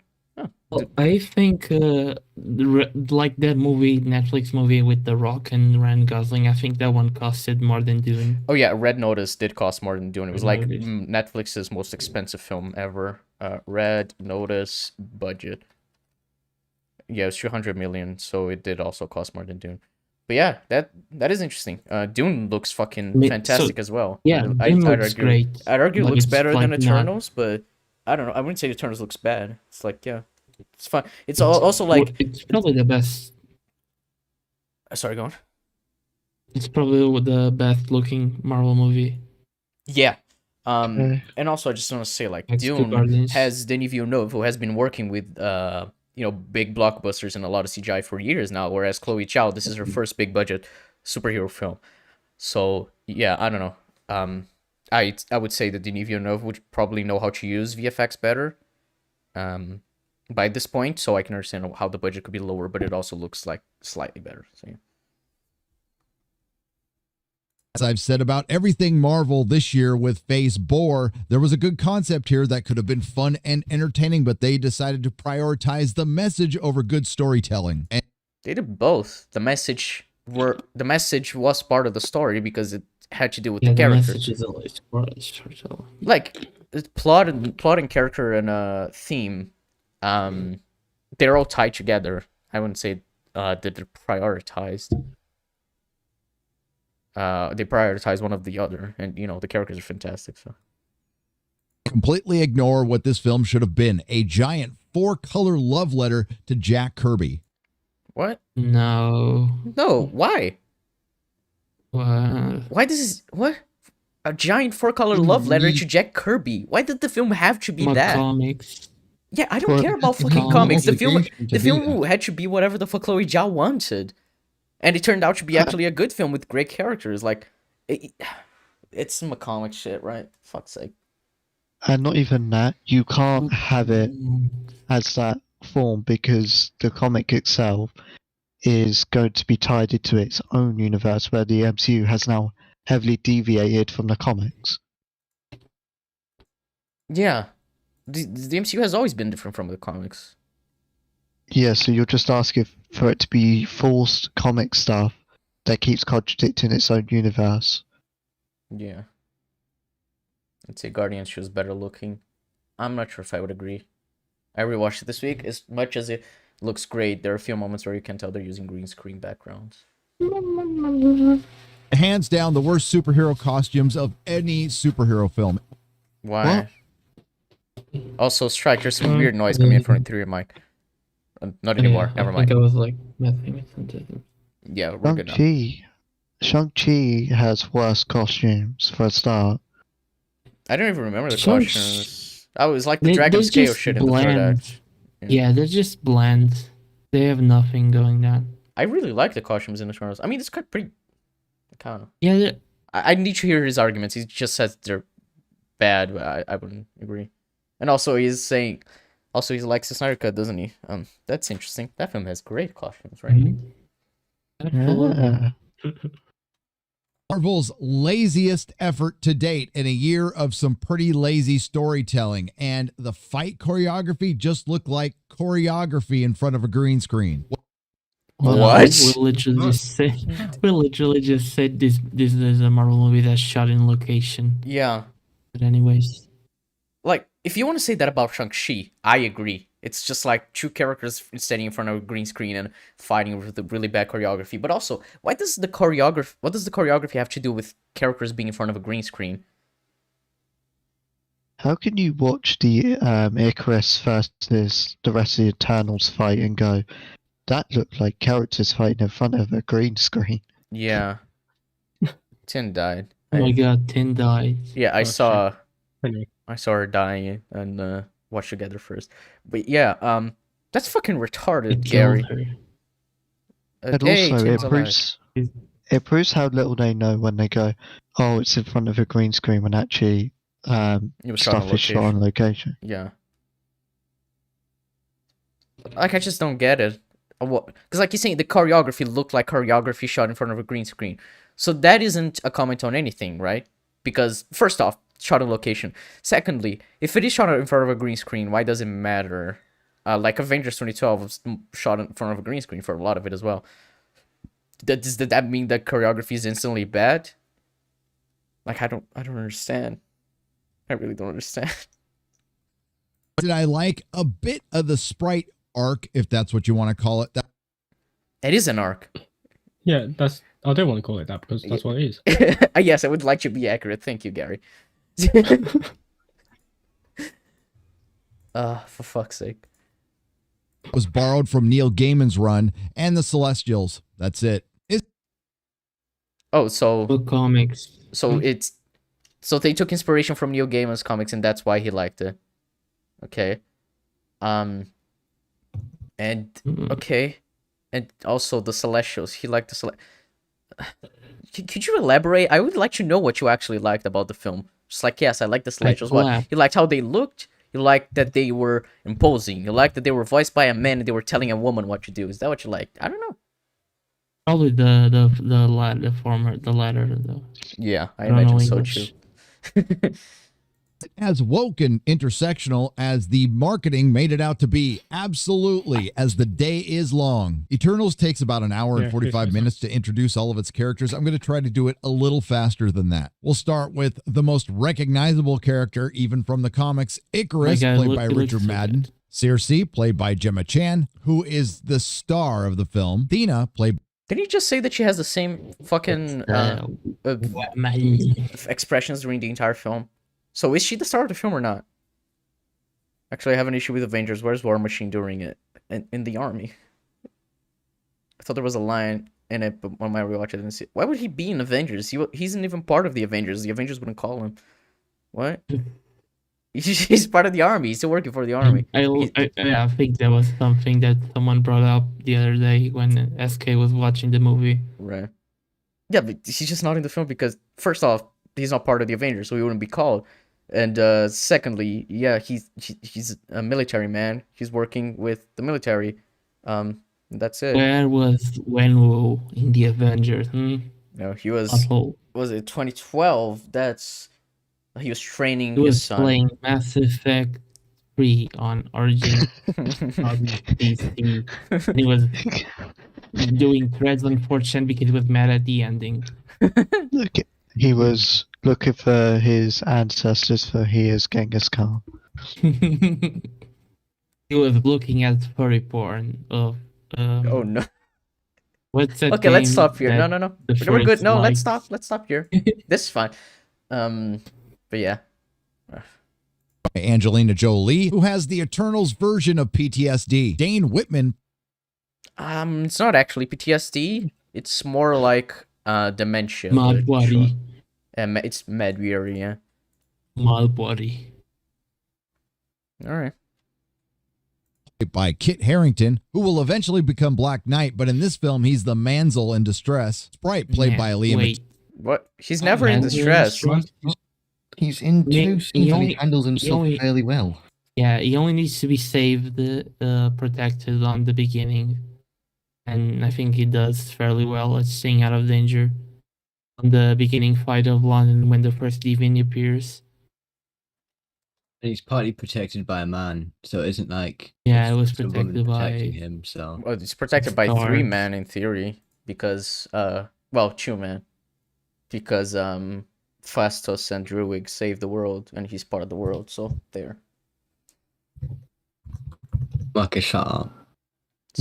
Yeah, I agree, Brit. How dare you? Who is a 7,000-year-old being trapped in the body of a 14-year-old girl. Makari, played by Lauren Ridolph, who is a speedster and a character race and gender swap from A Redhead, Ginger Side is Real. And Oh, everyone talks about that. How ginger characters are fucking they're black in adaptations. Yeah, and then they mentioned Siri and Siri's and even Ginger in the books. Talking about The Witcher. I mean, if ginger people were better people, then maybe they wouldn't be excluded from these things. Exactly. But yeah, what's the problem? She's a good actress, and I liked her character. She was pretty fun. Marvel's first deaf hero on representation and access. I hope that by bringing my story to the audience, people from marginalized communities, we feel there's room for their own stories. I agree. That's wasn't like after the movie, the search for people wanting to learn sign language. It went up like 75%. Some shit. It was insane. So, literally, the movie had a positive impact on people, at least wanting to learn more about this issue. Yeah. Connecting to the article that was saying, "Oh, Eternal is gonna save lives." Well, at least it's done something good by having representation. Also, when Hawkeye was first established and he was a deaf, that stirred up a bit of controversy because he is deaf in the comics. That's why they're making him deaf now. So, we kind of got taken away a bit of representation. Nerdrotic, they weren't comic accurate. So yeah, but that was fine because Hawkeye's a white male. Makari was never. Marvel's first deaf superhero. Gilgamesh, played by Don Lee, who is a Korean playing Gilgamesh. Korean playing Gilgamesh. Okay. What's wrong with a Korean playing Gilgamesh? But Don Lee's cool. What's wrong with a Korean playing Gilgamesh? Nerdrotic, I thought you didn't care about race. Yeah, he said in the beginning of the video that he doesn't care about race. Suspicious. Suspicious. I should have a key bind to play the audio clip from that Kimba video that just says Nerdrotic is suspicious. looking very sus. Played by Selma Hayek, the race and gender swap character is the leader of the Eternals. Oh my god, no! A leader who isn't white? Oh no, that is unacceptable. Panic. Humongous tits. I mean, based. Yeah, I mean, I'm sorry. Why does it matter that the leader is... that was never in my mind, because, like, I don't care about comics.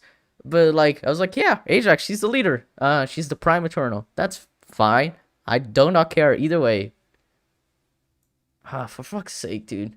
Played by Kumail never knew there were Nanjiani, this the many Pakistani races. actor plays a Bollywood dancer who can shoot energy balls out of his fingers. Yeah, he's awesome.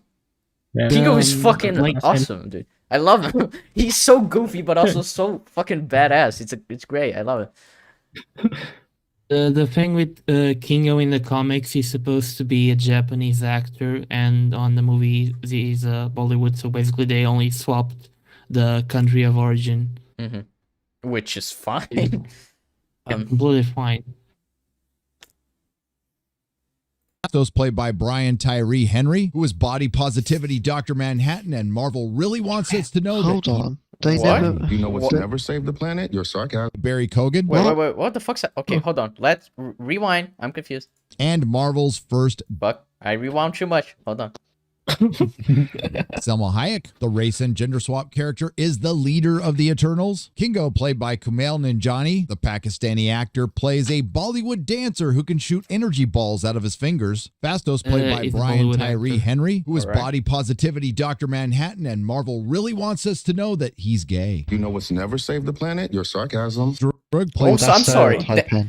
That okay. What the fuck? Yeah, you're That's Gary, you're People are- so sorry, Gary. People- What you just did was People- homophobic. I'm not saying you are a homophobe, but what you just did was homophobic because it's stereotyping. Literally, what he said is, you know what never saved the world? Your sarcasm. I could literally say that to Jeb. I'm straight, and that would not make me gay, okay? Okay, thanks. Now, You are gay now. I'm gay. I am gay now. But, okay. You have Also, plenty of if you other had to, colors. if you wanted to show that, oh, they really want us to know that he is gay, wouldn't you show the scene where he is with his husband or something like that? Or, I mean, I imagine one of those, he could find like a cam copy to show that at least. Watch the cam copy today. the thing Literally is, could find that. he mentions the body positivity thing. They never once mentioned about his body in the film. Yeah, they never addressed that he isn't fit, I guess. Which even then, I don't know. He's bigger than most he's people, not but a- he's not fat either. Yeah, he's not a fighter. He's not a fighter. Like him and Like, Gilgamesh, like they're both sort of larger, I guess, but they're still as capable as everyone else. Just never mentioned. I mean, he doesn't need to. Yeah, like, he doesn't need to be that, ripped. Like, he isn't. He's like a fighter, but he isn't He isn't a fighter like Gilgamesh is. He's a fighter. Yeah, with- like he's supposed to be a very smart Supposed to be character. He's an smart. engineer, yeah. So he doesn't need to be strong. Just needs to be mentally virile, I guess. I guess every MCU character is gay since they do jokes all the time. Yeah, exactly. Fuck's sake. All right. Barry Kogan, or Dollar Store Ezra Miller to you, and Shim the Prime Celestial. Fuck, it skipped. I don't you know what he said. Oh, I don't want to know, but It does remind me of Ezra Miller. That's true. Marvel really wants us to know that he's gay. You know what's never saved the planet? Your sarcasm. Drug, played by Barry Kogan, or Dollar Store Ezra Miller to you, and What? No, he's 1,000 times better. Dude, don't you dare compare Barry Kogan to Ezra Miller. Barry Kogan is fucking an amazing actor. Like, Jesus Christ. If you've watched, like, A Killing of a Sacred Deer, or just even Eternals, he was fucking amazing in this film. Like, fuck off. There's quite a lot. I think he's in Dunkirk as well. He is, yeah. There's quite a lot, but that's like the one criticism he's brought up about this character, that the actors be like a rip-off of Ezra Miller, which he isn't. Yeah. So No, for it fuck's looks sake. like Ezra Miller. Erishim the Prime Celestial. Then there's the look like monsters made out of cables, but they are not the villain. That's They are supposed to not, be a big no. twist that I suspect most of you could see coming from a mile away. That there wasn't really a Not really. twist. It was set up repeatedly and made very clear that Icarus has something hiding. Yeah, it was clear that he was hiding something. It was also clear that Erisham was hiding something from the other Eternals, as well as Ajax, when they have that conversation where, like he says, Ajax, don't get attached to this planet, just focus on your mission. So, I don't know. Either way, if you didn't see it coming, or if you did see it coming, I don't know how it's an issue, but whatever. Deviants were created by the Celestials. They went rogue, so the Celestials had to create the Eternals to fight them, or so we're told. They are No, that is exactly what we're told. That's what happened. That is exactly their purpose. Yes, to fight the deviants until Earth or whatever planet has enough intelligent life so that the celestial inside the planet can be born. private Earth at 5000 BC, and yes, there are a lot of questions. How do they have accents for languages that aren't even developed? How does Makari use American Sign? Why did... I don't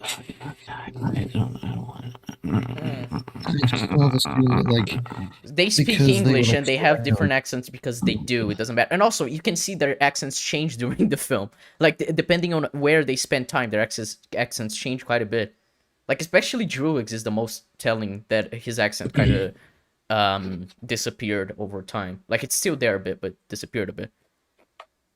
So I just imagine it's like, yeah, from the time they were living among the humans, their accents change, and that's it.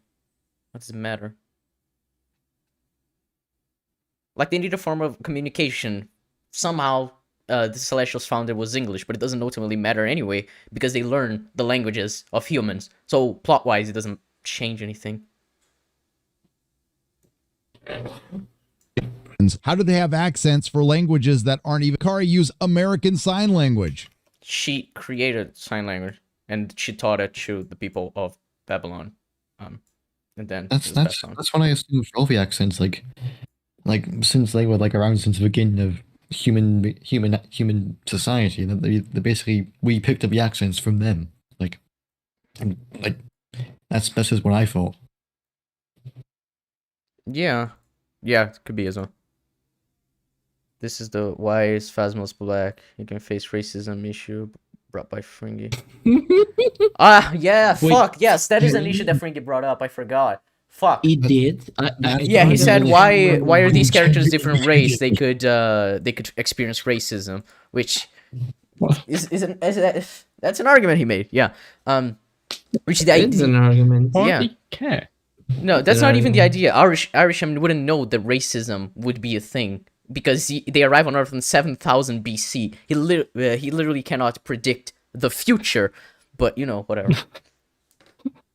Oh, I don't think Fringy understands what racism is, which is funny because he's black, so I think you'd think he'd know, but apparently not. What is green? I mean, that's a good point. Yeah, he's green. Even more so, green people are even more marginalized than black people. I only know a lot of aliens speak English in the MCU, so it doesn't bother me. Well, in the Guardians films, they have translators. Yeah, that's what James Gunn has said, that they have translators, and that's why I understand every one of them as English. And also, but even if they did speak English, I don't think it matters ultimately. It's just like, yeah, it's this world building thing where everyone speaks the same language. It happens. I think you just gotta not concede. Fucking what's the word? Suspension of disbelief. Yeah, you just gotta allow it. Yeah, that's the word. Allow for it to be the case. You facilitate the audience in watching instead of like a bunch of people having all these different languages. Yep. And it all being very confusing. We have people speaking English basically. Yeah, simply to facilitate the story. Indeed. Why are a couple of them completely out of shape? Why would one of them? Oh my god, we just mentioned it doesn't matter if... Why does it matter? And what do you mean by out of shape? Because standards of what being in shape means change over time. And also, he said a couple of them. I mean, I don't think he thinks Fastos is fat, even though I disagree. And he's Chungus, but yeah. Gilgamesh is not fat. Gilgamesh is fucking strong as fuck. I guess he's like I guess he means like for what's her face, Bright, that she's like a child. Well, which is a child, so and she's an illusionist. She's not like a physical fighter, so yeah. And also like these characters, they're built to like be different so that they can relate to humans differently to help in their development. What? They should all have the same powers. The other characters who he's highlighted as being out of shape don't need to be in shape. Yeah. Like, as far as we know, it may have been even easier to make them out of shape, I guess. Like, we don't know exactly why they're this form specifically. But if they're more diverse, that means they can relate to other types of human, that sounds funny, other humans better and easier, because visually they seem to be more similar to certain groups. Be deaf. These aren't just regular superheroes. She's deaf so that she can help people who are deaf. It also doesn't matter because it's part of her powers that she can't hear vibrations anyway. So it doesn't ultimately matter if she's deaf or not. OP superheroes? And the answer is, I really have no idea, because they don't really explain it in the film. I'm guessing it's all part of Kang's plan. Fuck off. So yeah, let's just assume that this thing is the way. Is this what I'm saying? Because I don't want you to be charitable to the film, as opposed to going by what the film has established. Nerdrotic, fuck off. I don't want to remember Loki. No. Okay, I'm just gonna pause for copyright. Paved the road. It's explained in the trailer and the film that the Eternals are only there to fight the deviants. They're not supposed to interfere in any human affairs, although they do, and they aren't supposed to fight in any wars, and they aren't supposed to fight Thanos, although Thanos in the comics is an Eternal with the deviant mutation. Wow, I don't care about the comics. Moving on. 1,500 years before present day in the MCU, they end up defeating all the deviants and going their separate ways, but they do have different opinions on. Wait, I'm sorry. I think you got the timeline wrong. It's just a small detail, but I think you got the timeline wrong. End up defeating all. Fuck. A bit before that. Day in the. Fuck. Okay, hold on. I'm a bit retarded. Just bear with me. Thanos in the comics is an Eternal with the deviant mutation. 1,500 years before present day in. That's not true. It's in 1521. It wasn't in 1500s before present day. So yeah, he's wrong. Timeline wise. Comics. MCU, they end up defeating all the deviants and going their separate ways, but they do have different opinions on how they should do that. Icarus questions Ajax, and he thinks they should go to Arishem first before they make any decisions, and Ajax tells Icarus she doesn't need his opinion and for him to know his place. Oh, I know where he's going. Fuck you. That's not what the... No! The point was that she wanted the other Eternals to live full lives, and if they went to Arishem, Arishem would end up either telling them the truth, or she already knows what Arishem would say, which is like, yeah, you just gotta wait now until your mission calls upon you. She's literally protecting them. Yeah. And like, the fact that she told Icarus the truth right after means that probably Icarus was questioning her even more right after, and she ended up caving and telling him what their mission actually was. So she isn't just putting him on his place because he's a fucking man. That's retarded. Fuck you, Nerdrotic. What a piece of garbage you are. Down with the patriarchy. There is no. Jesus Christ. Kill hang yourself. on. This is Down with the patriarchy, did you say? Manipulation ever. Down with the patriarchy, but you're literally having the leader tell someone else to be in their place, which is patriarchy. I mean, the leader isn't a man, so it won't be patriarchy, but... Yeah. Matriarchy. Yeah. I mean, either way, whether the general was a man or a woman, it's the same fucking thing.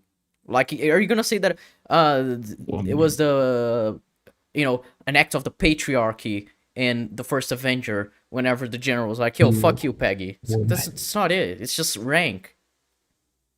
Fuck off. Peggy, Peg, Tony. Please don't.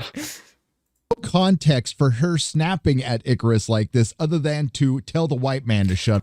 I just explained the context, you fucking faggot.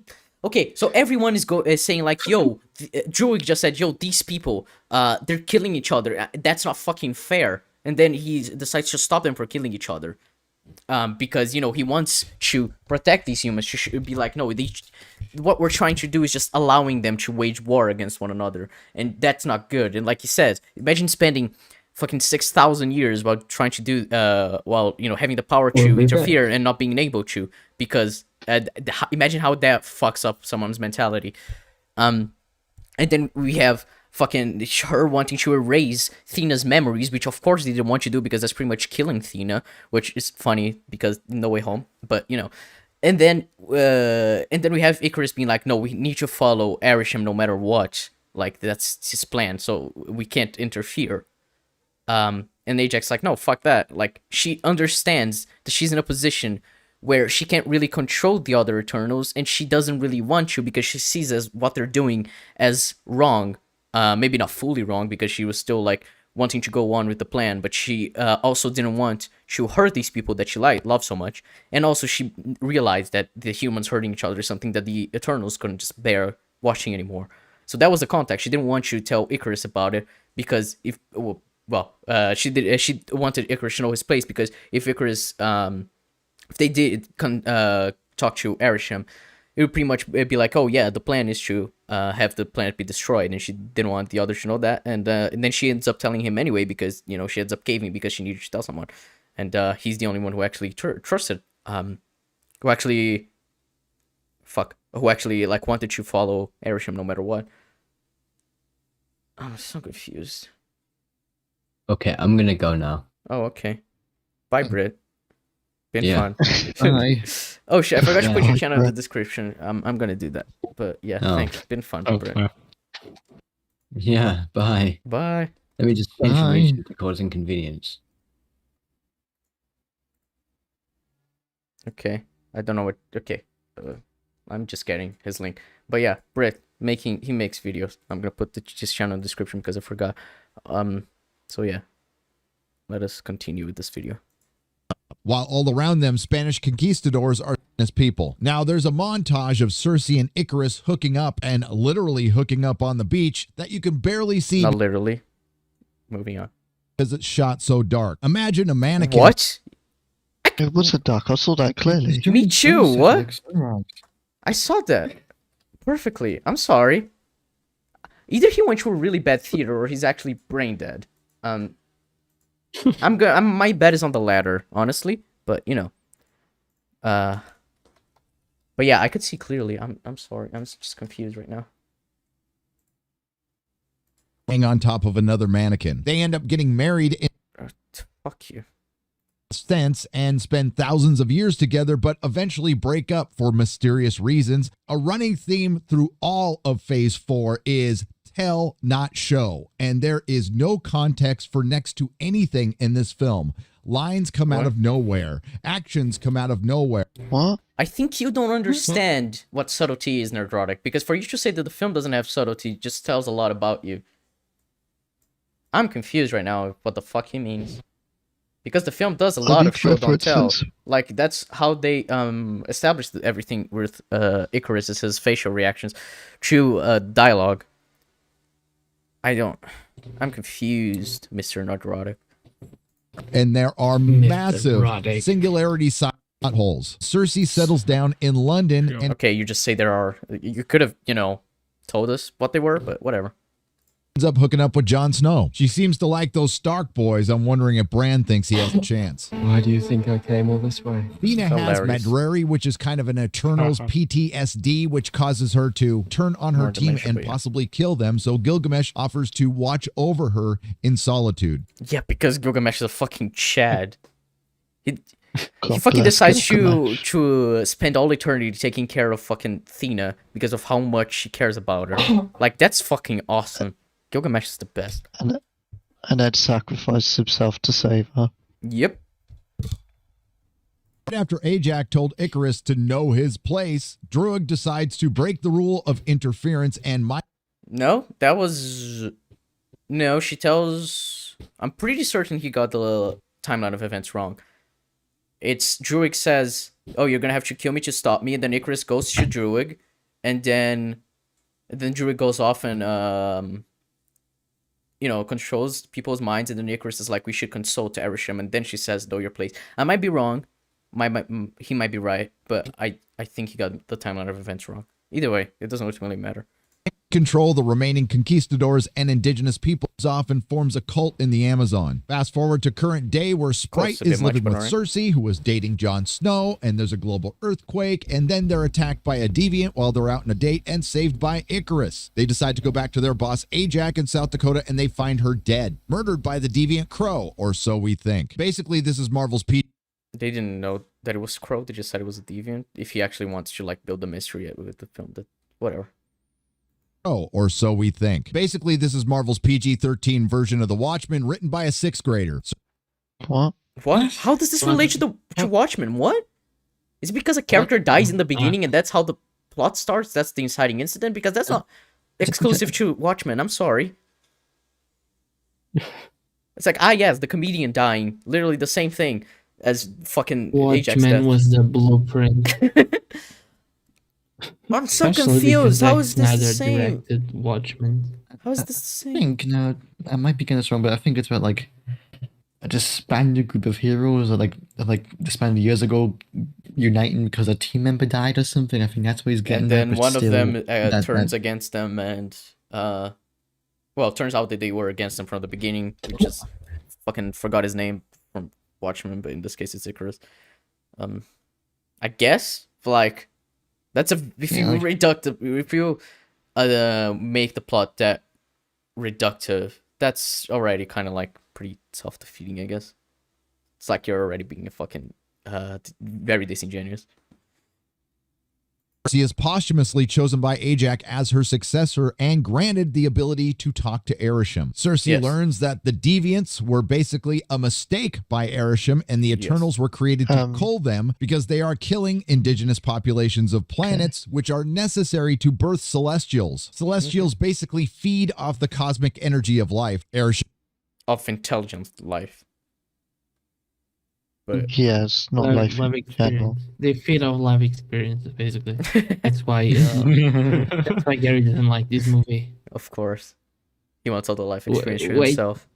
Gary's probably a celestial and he's just feeding. Oh yeah, off he life has all the life in his experience, planet yes. Of course. Until the celestial as bursts out of the Earth's core. explains that he has planted thousands of seeds throughout the universe. Pretty sure it's billions, but yeah, whatever. And the only reason the much universe come? stays in existence is because of the Celestials. Now, it turns out That's not entirely true. The universe would still exist. The only reason why there's a cycle within the universe is because the Celestials, why there's new planets and so forth. Yeah, it says they create new galaxies and new solar systems, which then become... They create new suns, and that's what causes new planets to grow and shit like that. But yeah, the universe would still exist. Thanos' snap prolonged the emergence on Earth, but now that that's been reversed, Earth has achieved the necessary population to birth Tiamat, meaning if the Avengers had succeeded against Thanos initially, Tiamat would have risen 6 or... No, that's not true. Because you've got the Returned coming back. Plus and the people who were addition born of in the those new- 5 years, yeah. And based on how half the population's gone, reproduction rates can radically change. Yeah. Like, he is not considering any of the implications, whether it be Yeah, it wouldn't be political, 5 years social, earlier, it would environmental. just be earlier, and we don't know how much. We don't even know if it would actually be, like, earlier itself. Yeah, Maybe it would have ended up being at the after same the time. snap. After the snap, people just went to fuck each other in the streets, like that South Park episode. Of course. They want Like- to populate the planet. If I had to theorize, it would have been actually after the snap, because the urge to replenish the planet to make it operational would heighten population growth and reproduction. Yeah. But Sounds about same right. sense, you could also have earlier death rates because economic Suicides as devastation well. and such. Yeah, rising Yeah. suicides because, you know, half of everyone's dead. So So it's hard to basically, know you cannot exactly, make yeah. You wouldn't know exactly Yeah. when it would have happened if it weren't for the snap. Yeah, so his conclusion is completely If only we had a false. movie set in time of snap. That would have been fun. Don't Yes. imagine 7 days the later. world. But remember, all of this happened because of Cam timeline. Sure. Shut the fuck up, motherfucker. Now, in the comics, the Eternals are humanoid. They are long-lived, but they are not technically Eternals. In the MCU, they're robots. And Not really. They're still Eternals just because they're synthetic beings. Like, We- you can be like- a synthetic being and also, like, I don't know, I need to know what his definition of robot is, because I think whenever people use robots, I think it's very reductionist. Yeah, people Also- just say, "Oh my god, they're robots." They're really Also, not. people tend to be so when they hit a programming line, people are taking it very literal when it could have a figurative meaning that you could program someone psychologically to do something. That doesn't therefore make them a robot. Yeah, if that was the case, then Winter Soldier would be a robot. Yeah. Arishem specifically says they are robots that are programmed, which creates a bit Oh, Jab just countered that before he said it, so that's fun. of a problem that we'll get into. Cersei learns that they have all been lied to by Ajak and Arishem. They aren't from the planet Olympia. No, they have been lied to by Ajak, not Arishem. They are robots that get their minds wiped every time there is an emergence. Yes. Now, when they were first attacked by Crow the Deviant, they noticed he had healing powers just like Ajak, and they suspect that he took them from her. That is what you call a clue to who the real bad guy is. I mean, not really? Is that a clue? How is that a clue? It doesn't relate to anything, what? It just means that that was the deviant that killed Ajak, probably. And that's it. And that that deviant is stronger than the others. Okay. Yeah. I don't understand how that's a clue. I'm sorry. Decide to get the band back together to stop the emergence, and while they're trying to get Druig to join the team in the Amazon, they are attacked by the deviants again. Gilgamesh is killed by Crow, who adapts his powers and becomes humanoid and able to speak. And with his first opportunity to use the words, he very eloquently describes himself as a pawn in Arishem's game, and the Eternals are just murderers. Never mind all those people the deviants killed, and about... Yeah, but they just wanted to survive. That's the circle of life. They just wanted to survive, and the Eternals were killing them, and it wasn't for their own survival. It was, you know, simply because because Arishem told them to, and they did it so without a second thought. And that's the idea of them just blindly following this creator of theirs, as opposed to having their own thoughts about it. I got a way to break this logic completely by Nerdrotic. If you call someone a murderer, they're no longer a murderer because you've killed animals. Because he's obviously a meat eater. There we go. Yeah. They're no longer. You can't call that person a murderer because you've led to deaths of animals in some form. You've probably killed a bug.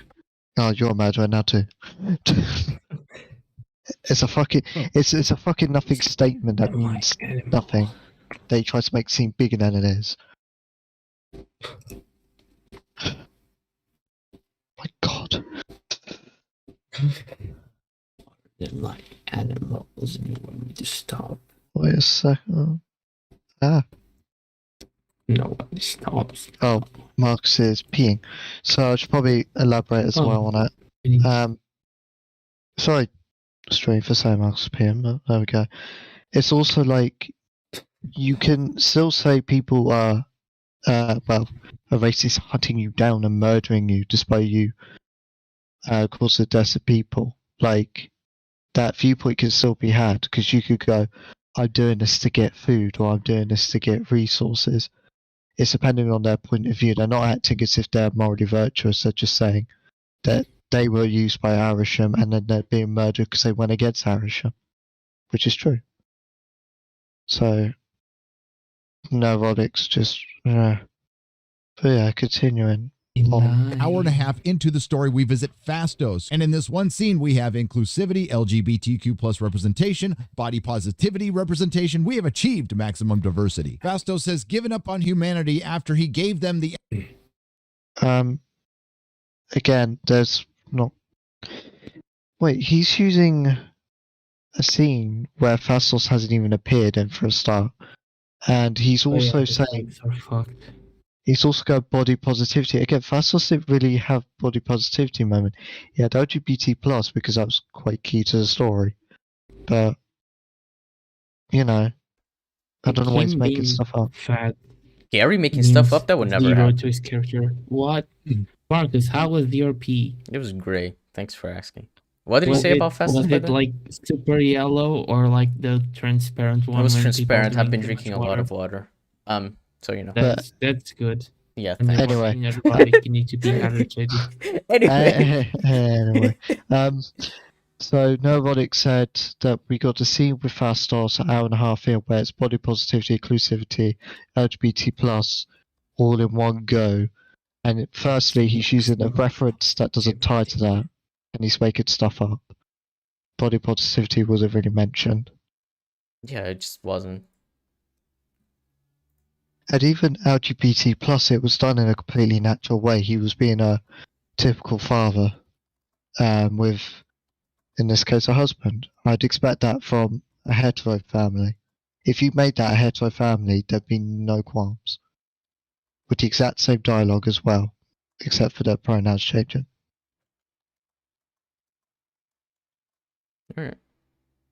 Half into the story, we visit Fastos, and in this one scene, we have inclusivity, LGBTQ plus representation, body positivity representation. We have achieved maximum diversity. Fastos has given up on Is that a bad humanity thing? after he gave them the atom bomb that was dropped on Hiroshima. They convinced Fastos to. He That's didn't kind of give them the disingenuous. atom bomb. Yeah, his inventions led to the discovery of the atom bomb. He wouldn't just make the atom bomb and give it to them. That's out of character for him. Why? He means that he helped their fucking. It was like a domino effect. Yeah. And he feels responsible because, like, yeah, my technological advances, that's what they caused it. So. Help, and he comes up with a plan to use the Unimind. Eternals share cosmic energy with the Celestials so they can use that against them by combining their powers through Druig's mind control powers and put Tiamat to sleep. And the supposedly, they don't know if it's gonna work, but it's their best bet. pacing of this film is just terrible. It Why? ends up being an hour and a half of introductions. I mean, yeah, when you have 10 men, I guess 8 main characters, because Ajax dies, and I mean, Ajax still has plenty of presence on the story even after she dies, but sure, then let's say 10 main characters, right?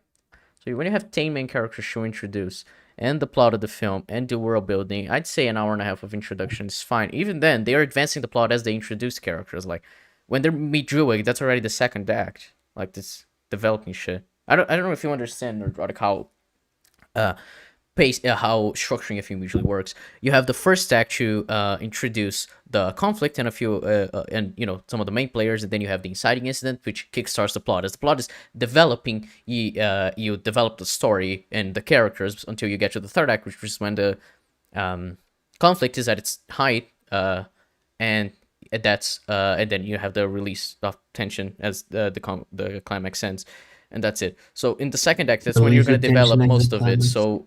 And also, like, these characters they're meeting in the second act, like Druig, or I guess Druig is the last one they meet, right? Druig and I guess Makari, and Fastos. They've already had quite a bit of character before there. Then they had already been introduced. It's just getting more development for them and getting them involved with the plot, which they weren't before. And part of Icarus's plan was to have the Deviants delay the Eternals. So if they are delayed, that means that they wouldn't. That means that the plot itself would take longer for them to realize shit about Erisham, or to what to do about Erisham. So, makes sense both from a like structural perspective and like from a narrative perspective. And we get to the very contrived third act. It turns out Icarus was told by Ajax centuries ago that the emergence was going to happen and all life on this planet would eventually die. That ended up essentially breaking him, and that's why he broke up with Cersei. That's right. Our expectations were subverted. They took... Not really subverted. It was set up. It makes sense. Okay. Yeah, he literally says, don't look up to him, and then he wants to tell Cersei something. Yeah, it makes most it's like if I recognizable knew if I stayed, I would have told you. That's what he says, right? And he didn't want to stop because he thinks that he lives for Erisham. Like he says, he exists for Abraham. That's literally a line. So. That's why he broke up with Cersei. That's right. Our expectations were subverted. They took the most recognizable Eternal and turned him into the Ozymandias of this story. Icarus. Ozymandias, that's the name. Yeah. Thanks for reminding me, Nerdrotic. Also, yeah, I don't care what they turned him into because he's recognizable or not. I could not care less, honestly. Ends up murdering Ajax by throwing her to the re-emerged deviants and then allowing the deviants to run about to distract the Eternals to keep them from stopping the emergence. I am utterly yeah, shocked. Who could have seen this happening? It was set up. You're not supposed to be shocked. I'm sorry, what? Fucking first thing Neb said to me after he finished the film was, I saw everything with Icarus coming. I was like, yeah, it's set up well. I saw everything. I saw Icarus coming in slow motion. Alright, fuck. Jesus, this is so dumb, Gary. It's like, yeah, oh my god, you saw this coming? Maybe it's because it was set up well. Like everyone in who watches Legion season 1 sees who has read the comics sees it coming that the villain is Amal Farouk is the Shadow King. But it's like, oh no, James Sterling. James Sterling, yeah. It's like, oh, it's the Shadow King. Is that does that mean that it's a bad review when it's the Shadow King? No, it makes sense. It just means that it was set up well. The fact that people are able to guess it and follow it should tell you it's set up properly. Yeah, like if you can guess something that if you can guess it, it just means that it was set up properly. It doesn't mean that it's bad. Also, I just realized that oh my God, Brit changed the region to Hong Kong before he left, so that's fine. Oh my God. Rather than it being like completely random Shyamalan twist, it's like with Talk with Blind Manor and all those shows, we're able to guess what's going on because people are things are set up properly. Yeah, especially with like when you get to Midnight Mass and Father Paul, it's like, oh my god, I saw it coming that he was Jeb saw it coming that he was Sarah's dad. But it's like, oh my god, Jeb, does that mean that that twist is ruined for you? Oh, I know. By logic, like majority of twists are ruined for me because I keep seeing them coming really early. It's like, it's not bad if you see a twist coming. It just means like, oh, especially when like with something like Bly, when Jeb was like guessing pretty much everything. It was really interesting because it said, I trust the show to make sense, and that's why I assume that these twists, I can predict these twists because I understand where the show is going with them. And it's like, yeah, this is how the story would follow logically from what it's set up. It's pretty simple. And you know, some people are better at figuring out twists than others, but the thing is, if it's set up well when you figure it out, it just makes it, I would say it makes it more satisfying when you find out. It's like, oh shit, yeah, I figured it out before. Like so funnily enough, I can't believe I'm using this to reference. I did it with this .2 episode. I actually called things because they did do a setup. And I was like, oh, it's going to be here, it's going to be here. And I ended up obviously being right about everything. It's like, yeah, these clues are laid out. The whole point of a mystery is either for you to figure out before or to give you the answer eventually, so then when you look back you see all the setups. Yeah, the whole point is when you look at something, you're like, oh shit, everything makes sense now. Like, now it becomes bad if you're doing, let's say, a series, a show that's a series, and you introduce a mystery box, but you make it really obvious, but you keep dragging along the mystery as if it's some big secret. That's when it's bad. This film didn't do that. It clearly made clear there's something to Icarus, but you got to try and connect those dots what it is. Every time someone interprets under the Red Hood, they can never have Red Hood be Jason Todd as a twist at the end of the movie. Yeah, it's the same. Yeah, everyone does that thing with Arkham Knight as well, where they're like, oh, fucking Arkham Knight is Jason Todd. Everyone saw that coming. Such a bad twist. Like, yeah, you saw it coming because it makes sense why he would be the Arkham Knight. It makes sense with this character and what we know about his relationship with Batman in this universe. It's like even with Agents of S.H.I.E.L.D. Season 1, with its big mystery, you could kind of figure it out 2 episodes before it's revealed, or even earlier. Yeah, there's a lot of shit with Sky that you can figure out because they do a lot of foreshadowing. That is quite interesting. yeah, there's like one really big clue that's staring you right in the face. Yeah. Icarus, you see, is blindly loyal, helping prop up an unjust system. What? Down with the.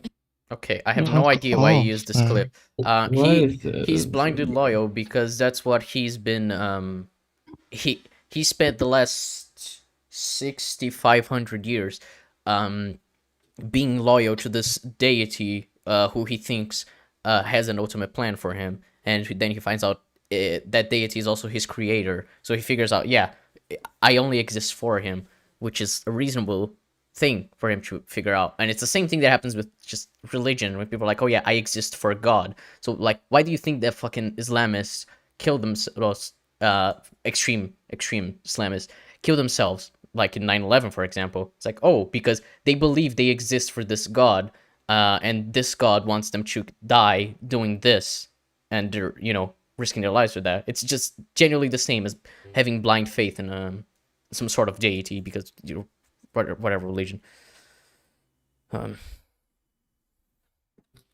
It's only when Ajax tells on the beginning of the movie to be genuine to Cersei about his feelings that he like does anything else other than follow Arisham's plan. Mm-hmm. Patriarchy. And what a clever Oh my idea. God, it's the Bad Superman. I've never seen that before. Okay. Literally not. Okay. I mean, he's not bad Superman. Like, I wouldn't say he's even wrong in his point of view. I mean, he is in terms of following a deity, but in his point of view of, like, wanting to preserve the Celestial inside Earth because the Celestial will birth more life. Like, I wouldn't say he's wrong necessarily. The same way I wouldn't say that Cersei is right necessarily. It's a very nuanced perspective that I'm just... a great conflict. Yeah. Ugh. Team figures out bad Superman trope killed Ajax, Earth's destruction, and he also warns them he'll kill all of them if they try to stop the Emergence. Stop the Emergence, save the Earth, but you also prevent billions of other life forms being created. This sets up a decent moral dilemma that in time could have been compelling, but instead they had to rush out to beat up the white guy. What? If it wasn't, oh my god. They literally explored this whole moral dilemma of... They have a scene where fucking Icarus is like, I'm gonna kill you if you don't stop me. And they're like, yo, we have to stop it because these people are gonna die. But would you prevent all these other people from dying? And then King goes like, yo, I agree with Icarus, but I don't want to fight my family. It's like, oh shit, they're actually different perspectives from the same point, for the same event, and how they would go to approach it. And Cersei herself even said that she wouldn't kill, and like, we can't kill Tiamat. Like, she just said, I can't kill Tiamat because she doesn't want to prevent all this other life from the universe from ever birthing. So they want to put Tiamat to sleep. But it's also like, well, can you actually put him to sleep? Or then she ends up killing him, and you want to freeze him, but he's pretty much dead now. So, I don't know. Also, it's worth noting that the whole moral dilemma is set up since the beginning of the film, and the only reason why they perceive Earth differently to other planets is because preservation of life, but also Earth was the planet where the reverse snap happened. Yeah, that's why Ajax the planet, changed our mind. It's the planet that saved half of all the universe, which is pretty impressive when you think about it. I don't know about you, but Yeah, same here. Bad Superman trope takes off and Sprite goes with him. By the way, she's in love with him. Yeah, which was set up before, and I really like the fact she's in love with him. Like, the reason they say that she's in love with him. Like when Kigo makes that Peter Pan comparison. I think that was great. I guess it's important to point out that in the 7,000 years Cersei's been around the planet, she's never really tested the limit of her powers. She has. She's used her powers a lot. But she also doesn't use it just for fun because they're supposed to be hidden. But yeah, she knows the limit of her powers. She surprisingly turns a deviant into a tree. Yeah, she says, I've never been able to do that before. It's like, oh, this is interesting. Like, yeah, it's a surge of energy through her that has never happened before. and I imagine it was all relating to Tiamat was rising, so their energy was the energy inside the Eternals was already kind of bumped. Important later. So there's a big battle at a volcano in the Indian Ocean where Tiamat is emerging. Everyone on the team gets their shots in on Icarus. I wonder what they're trying to say here. Another one of those. One of them, can we point out Druid's a white male, by the way? He's not, Jeb. Fuck you. And also, he's in love with the woman, but he's not, Jeb. Fuck you. The woman is not white. Like, they're probably, you know, Nerdrotic, the more charitable inference is that the most powerful superhero that could do all these things, that's Superman archetype, can actually be a villain. And that's an interesting concept to explore. I think that's what they were going with, not that white is bad, when there's another white character opposing them. Superman is even Superman bad, doesn't go against your point, Nerdrotic. It's not because yeah, is it just saying that because Chloe Zhao said she was inspired by ECU Superman? Yeah, I'm not sure. But also, I think he was showing that Superman. I think it's when he's going full Pet Cemetery and Justice League. Yeah. So the orb from Ajax power trust you up on the first week. That could be as well. Because it's also what they use to connect them to together for the Unimind. So that may be it. I think either way it works. Like it's fine. Lines that comes out of nowhere is body positivity. Dr. Manhattan. Stop. Again. Why? Again. Why is he saying body positivity? Why is that's never part of his character? I mean, I've always wanted to clip your wings to Icarus. Yeah, which I thought was great. It's like Icarus has always been fucking cocky as shit. And Phastos is like, oh, I always want you do this to you. Because, yeah, they can be a family, but also have, those kinds of feelings towards each other. And, Phastos is like, yo, maybe this time where I'm trying to save the world, maybe I could clip your wings. That'd be neat. I don't know. Icarus literally said how he was going to enjoy killing Droig. Yeah.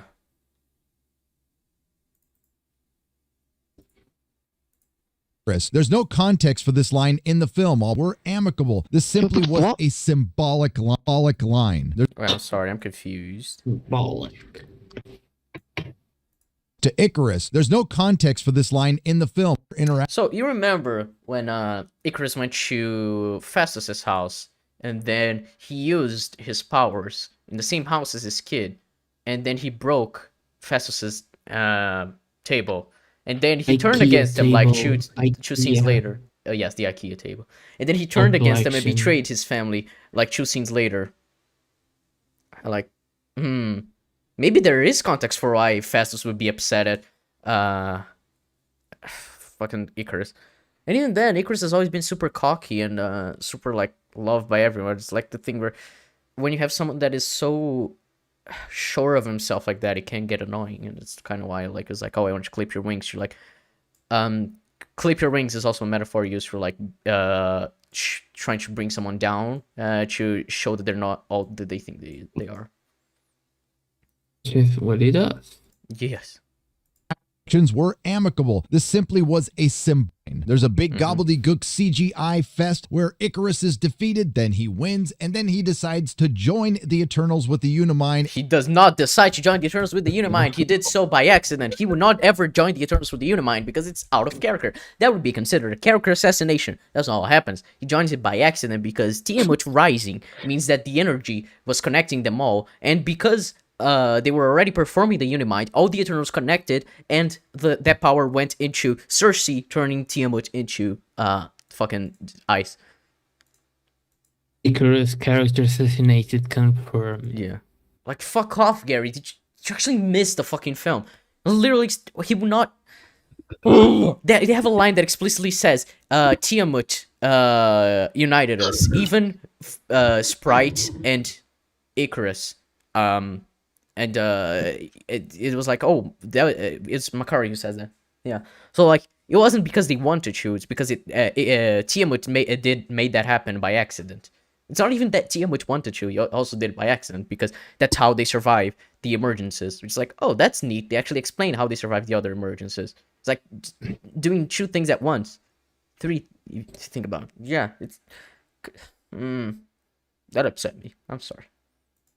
And Cersei, who recently discovered after something pretty damn powerful, turns Tiamat into marble. Icarus, ridden with guilt, says he's sorry to Cersei and then flies into the sun. Yeah. The Eternals split up. Some take off to go look for other Eternals. The ones that are left behind end up getting abducted by Erisham, and he's going to come back and judge the Earth at a later date. There's no other way to put it. Marvel has gone full CW. What? He just described the plot, got some details wrong, and it's like, ah yes, CW. CW. What? What the fuck are you talking about, CW. Gary?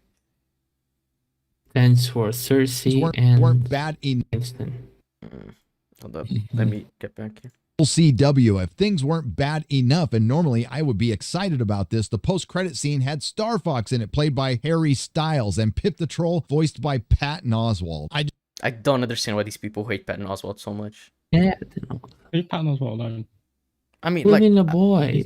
I don't He's a have anything. Like, I don't love Patton Oswalt, but he's been funny in pretty much every role I've seen him in.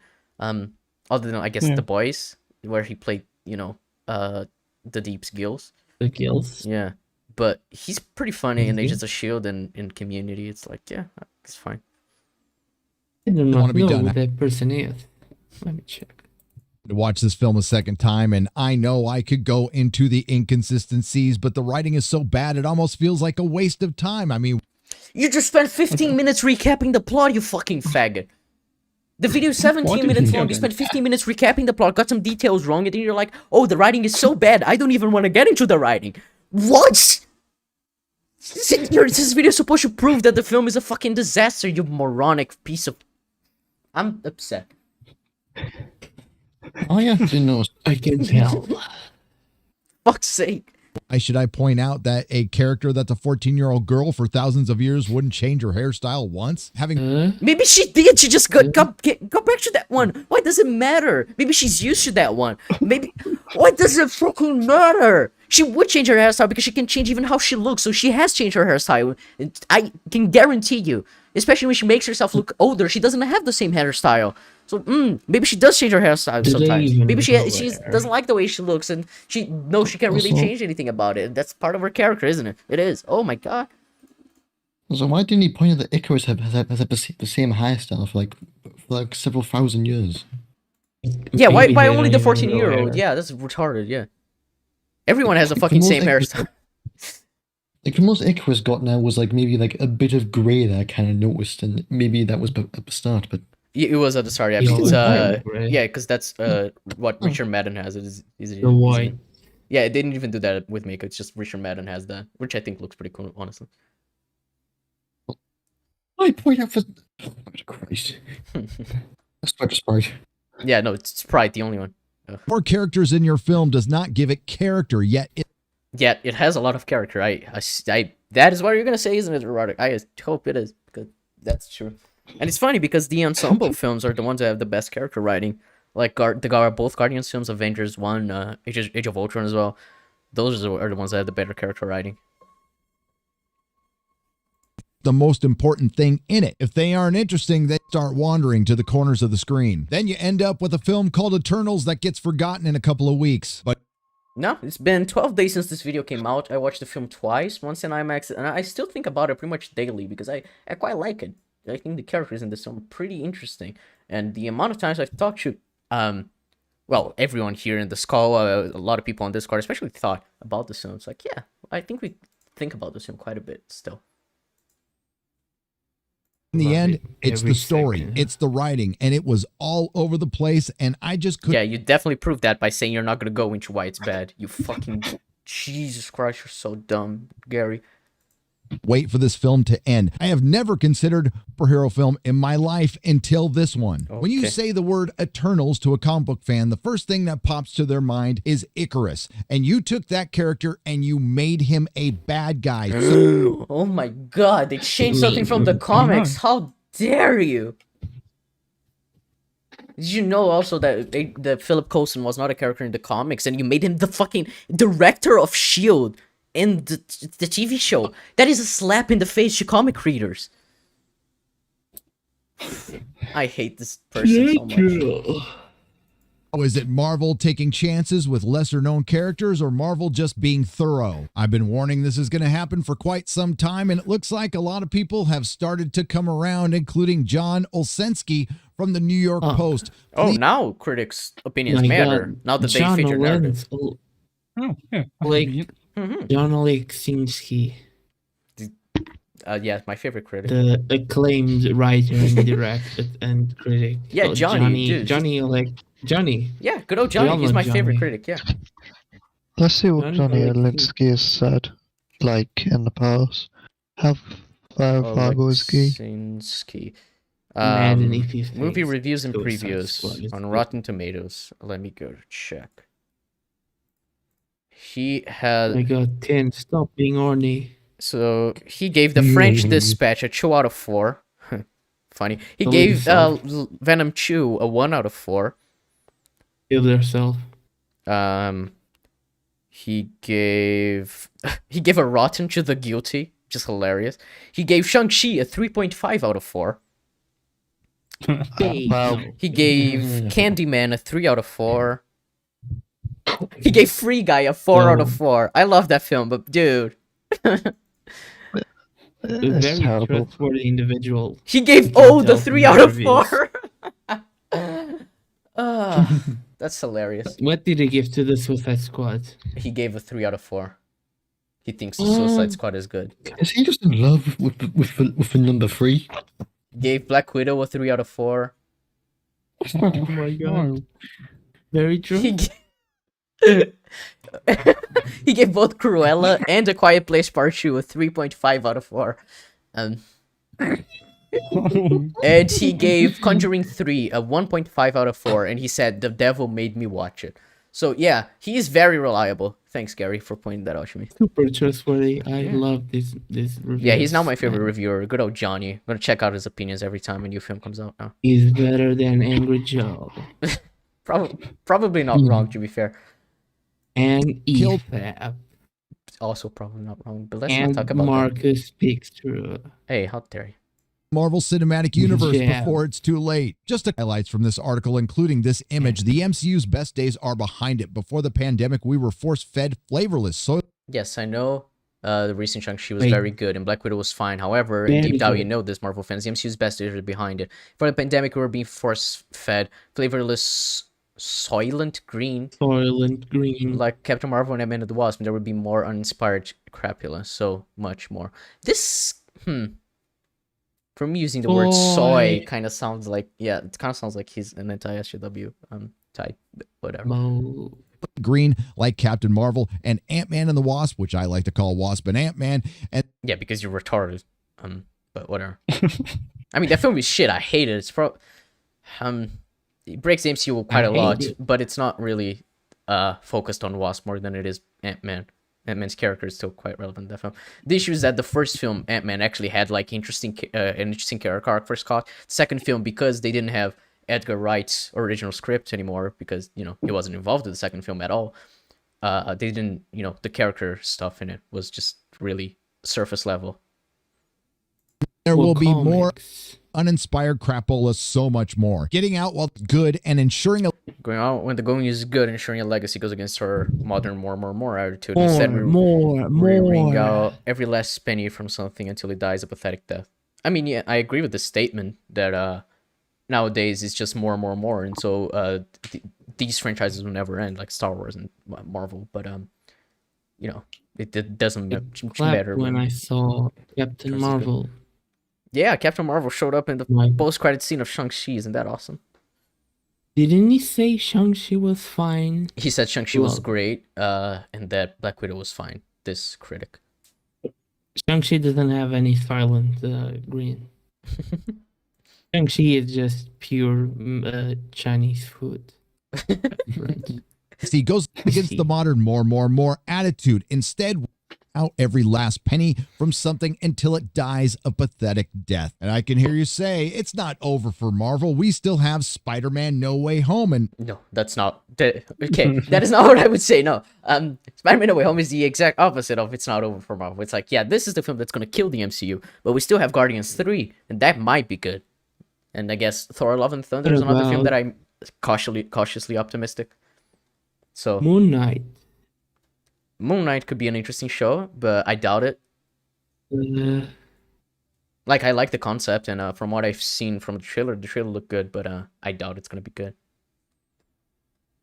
I would agree with you. That film is going to be a huge success and really shine a light on how unsuccessful the previous Marvel films have been. Yes, because this film not only has the title of being Spider-Man, not only has Doctor Strange as an established character showing up, it also has the villains from previous Spider-Man films and the two Spider-Men who aren't Tom Holland showing up. No shit, it's going to be more successful than Eternals, Shang-Chi, and fucking Black Widow. Really, And Gary? How are you actually comparing these? And it's set to have Daredevil, and it's the first film establishing the multiverse. Yeah. They're setting up No Way Home to be the new Endgame level event. Basically. Oh yeah, considering how there's no way. Didn't the trailer like have more views than the Endgame trailer? Like it beat the record. So it's like, oh, holy shit, the hype for this film is insane. Yeah. Oh, and also Venom 2 post-credit scene connects to No Way Home. So oh yeah, so even the people who well. the people who liked Venom 2 and who aren't, fans of the MCU now, they'd be enticed to watch No Way Home as well. So they're getting a big audience to go watch this film. And the Morbius speculation of how... and also Hawkeye said should tie directly to No Way Home. So that's why it's gonna release when it does. So people who watch Hawkeye are also gonna be like, oh, let's watch No Way Home. So, there's a reason why this film's gonna be way more successful than fucking Eternals. Not a fair comparison as well. There's Dr. Octopussy. Yeah, Dr. Octopus alone showing up is like, holy shit, that's insane. Willem Dafoe. Yeah, it has Willem Dafoe, Doc Ock, it has Sandman, it has the Lizard, it has Electro. It's like, oh shit, you're getting fans from all over the place. And we know that the other two Spider-Man are going to show up at some point in the film, and Daredevil, like Jeb said. It's like, are you really comparing this to Eternals, which is a group of characters that nobody has heard about? Like, just the fact that it was Spider-Man alone would be unfair, but with all the other surrounding context, it makes it even worse for your case, Gary. Fucking moron. The MCU Marvel phase bore. And why is that film going to be a success? Not because of Tom Holland, because of Andrew Garfield, of all people. Okay, I'm sorry. Let me just check something real quick. Far From Home box Isn't Far office. From Home like the most grossing Spider-Man movie of all time? It has $1.132 billion in the box office. Let me go to Box Office Mojo. I'm going to compare it to the Amazing Spider-Man films. So Far From Home, 1.13 million. Homecoming, I think it was like 800 million. Yeah, 1.13 billion. Spider-Man Homecoming. How is he saying 880 million? Sorry, go on, Joe. How's he saying it's not because of Holland? For a start, it is because of Holland. But also, he said Garfield. Unless he says Maguire after, I'm going to be very confused because the Raimi trilogy is beloved. Yeah. The Amazing Spider-Man one was $757 million.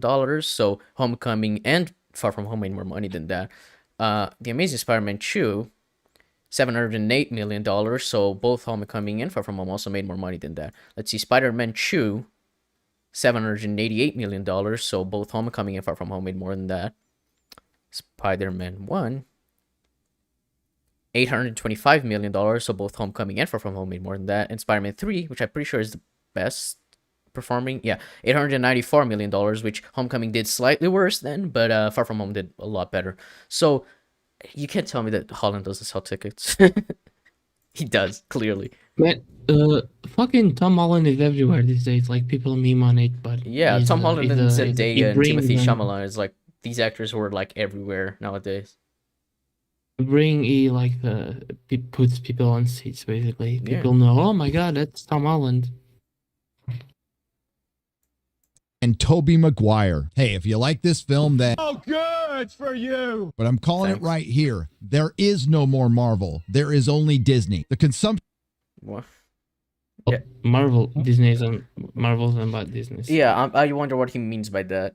I guess he means like Marvel means is that storytelling and Mickey Disney is just Mouse. wanting to make money. But either way, Marvel wanted to make money. They just hired the people who thought would make the most money for them, which They are has proven just to be the in it case for for the like money. Joss Whedon, who made a lot of money with Avengers 1 and 2, and then the Russos because of how well they did with the Winter Soldier in terms of making money for them. It's like, oh, then direct the other Avengers films, direct the other Captain America film. Here, there is no more Marvel. There is only Disney. The consumption is complete, and what we have left is a crapped out. The consumption, yes, I hate consumerism. Also, by the way, how many fucking toys do you have in your background, Gary? Right. What? Such a hypocrite. And Gary, aren't you seeing these films? Yeah, he's also paying to see these. If you actually want to speak out against them, just don't watch them. Oh my god, the Cara Dune toy is no longer on screen. Oh no. We see the arm. What? The camera The arm is moves, just they symbolize how shift it strong over. she is. Because She's a strong she's the woman and strongest, she needs yes. no man. Exactly. Eternals. Is the door to She's gonna Iron Man punch the totally closed? Because patriarch. I don't. Oh, you guys can go through time now. You can go. There was, you know, The you already fuck opened up cares that about door. your Let me Logan? ask you the question. If I pick the jersey back up and put it on, wouldn't you feel a little bit like, oh, No, crap? no. Oh. Here's what I think. They go through a few semi-lackluster Avengers movies without you. Oh my god. Those aren't Avengers movies. What? You didn't even play the rest of the clip, did you? Nerdrotic.com. No, he didn't play the full clip. Okay, so you're just cutting out context for what Joe Rogan was saying, and it was even a joke as well. So thanks, Nerdrotic. Please subscribe. Nerdrotic.com. Hey, we did it. Okay, this is the end of the video. Oh, is it gonna say something? For listening, if you like what you heard. Okay, whatever. It's just asking for likes. So yeah, that was the end of the video. That was fun. We spent 3 hours on this 17-minute video. Jesus Christ. James Gunn should have had the Russo's job. I agree. Yeah, that was something. That video was fucking garbage. And you know, we didn't even talk about Eternals being good that much because his criticisms were, oh, this film has diversity, so you know, fun. So yeah, Eternals still good, by the way. So here's the thing. I know it's getting late for you guys. I had planned to watch more videos, but because we spent 3 hours on this, you might not have time. So I want to ask if you guys can do all another day. video. What about you, Tinzon and Jeb? You guys okay to watch another video, or is it too late? I've got uni tomorrow. No, so fuck you, Jeb. Nobody I've likes got uni tomorrow French. too, so fuck you, Chris. Yeah. Literally. But Your representation. I didn't even realise Zod was here. I'm not gonna lie to you. What? He's been talking quite a bit. Has he? I've Yeah. never paid attention to a word he said. Ah, that's fair enough, to be honest. Okay. I noticed Tin was here, but not Zod. I said less than Zod. What the fuck Yeah. are you on? I don't know. All right then, that's great. Is your deafness only working in bits J now? Long Bond. Sorry, Zod. You're just so forgettable to me that I forgot you existed. That's okay. I don't blame you.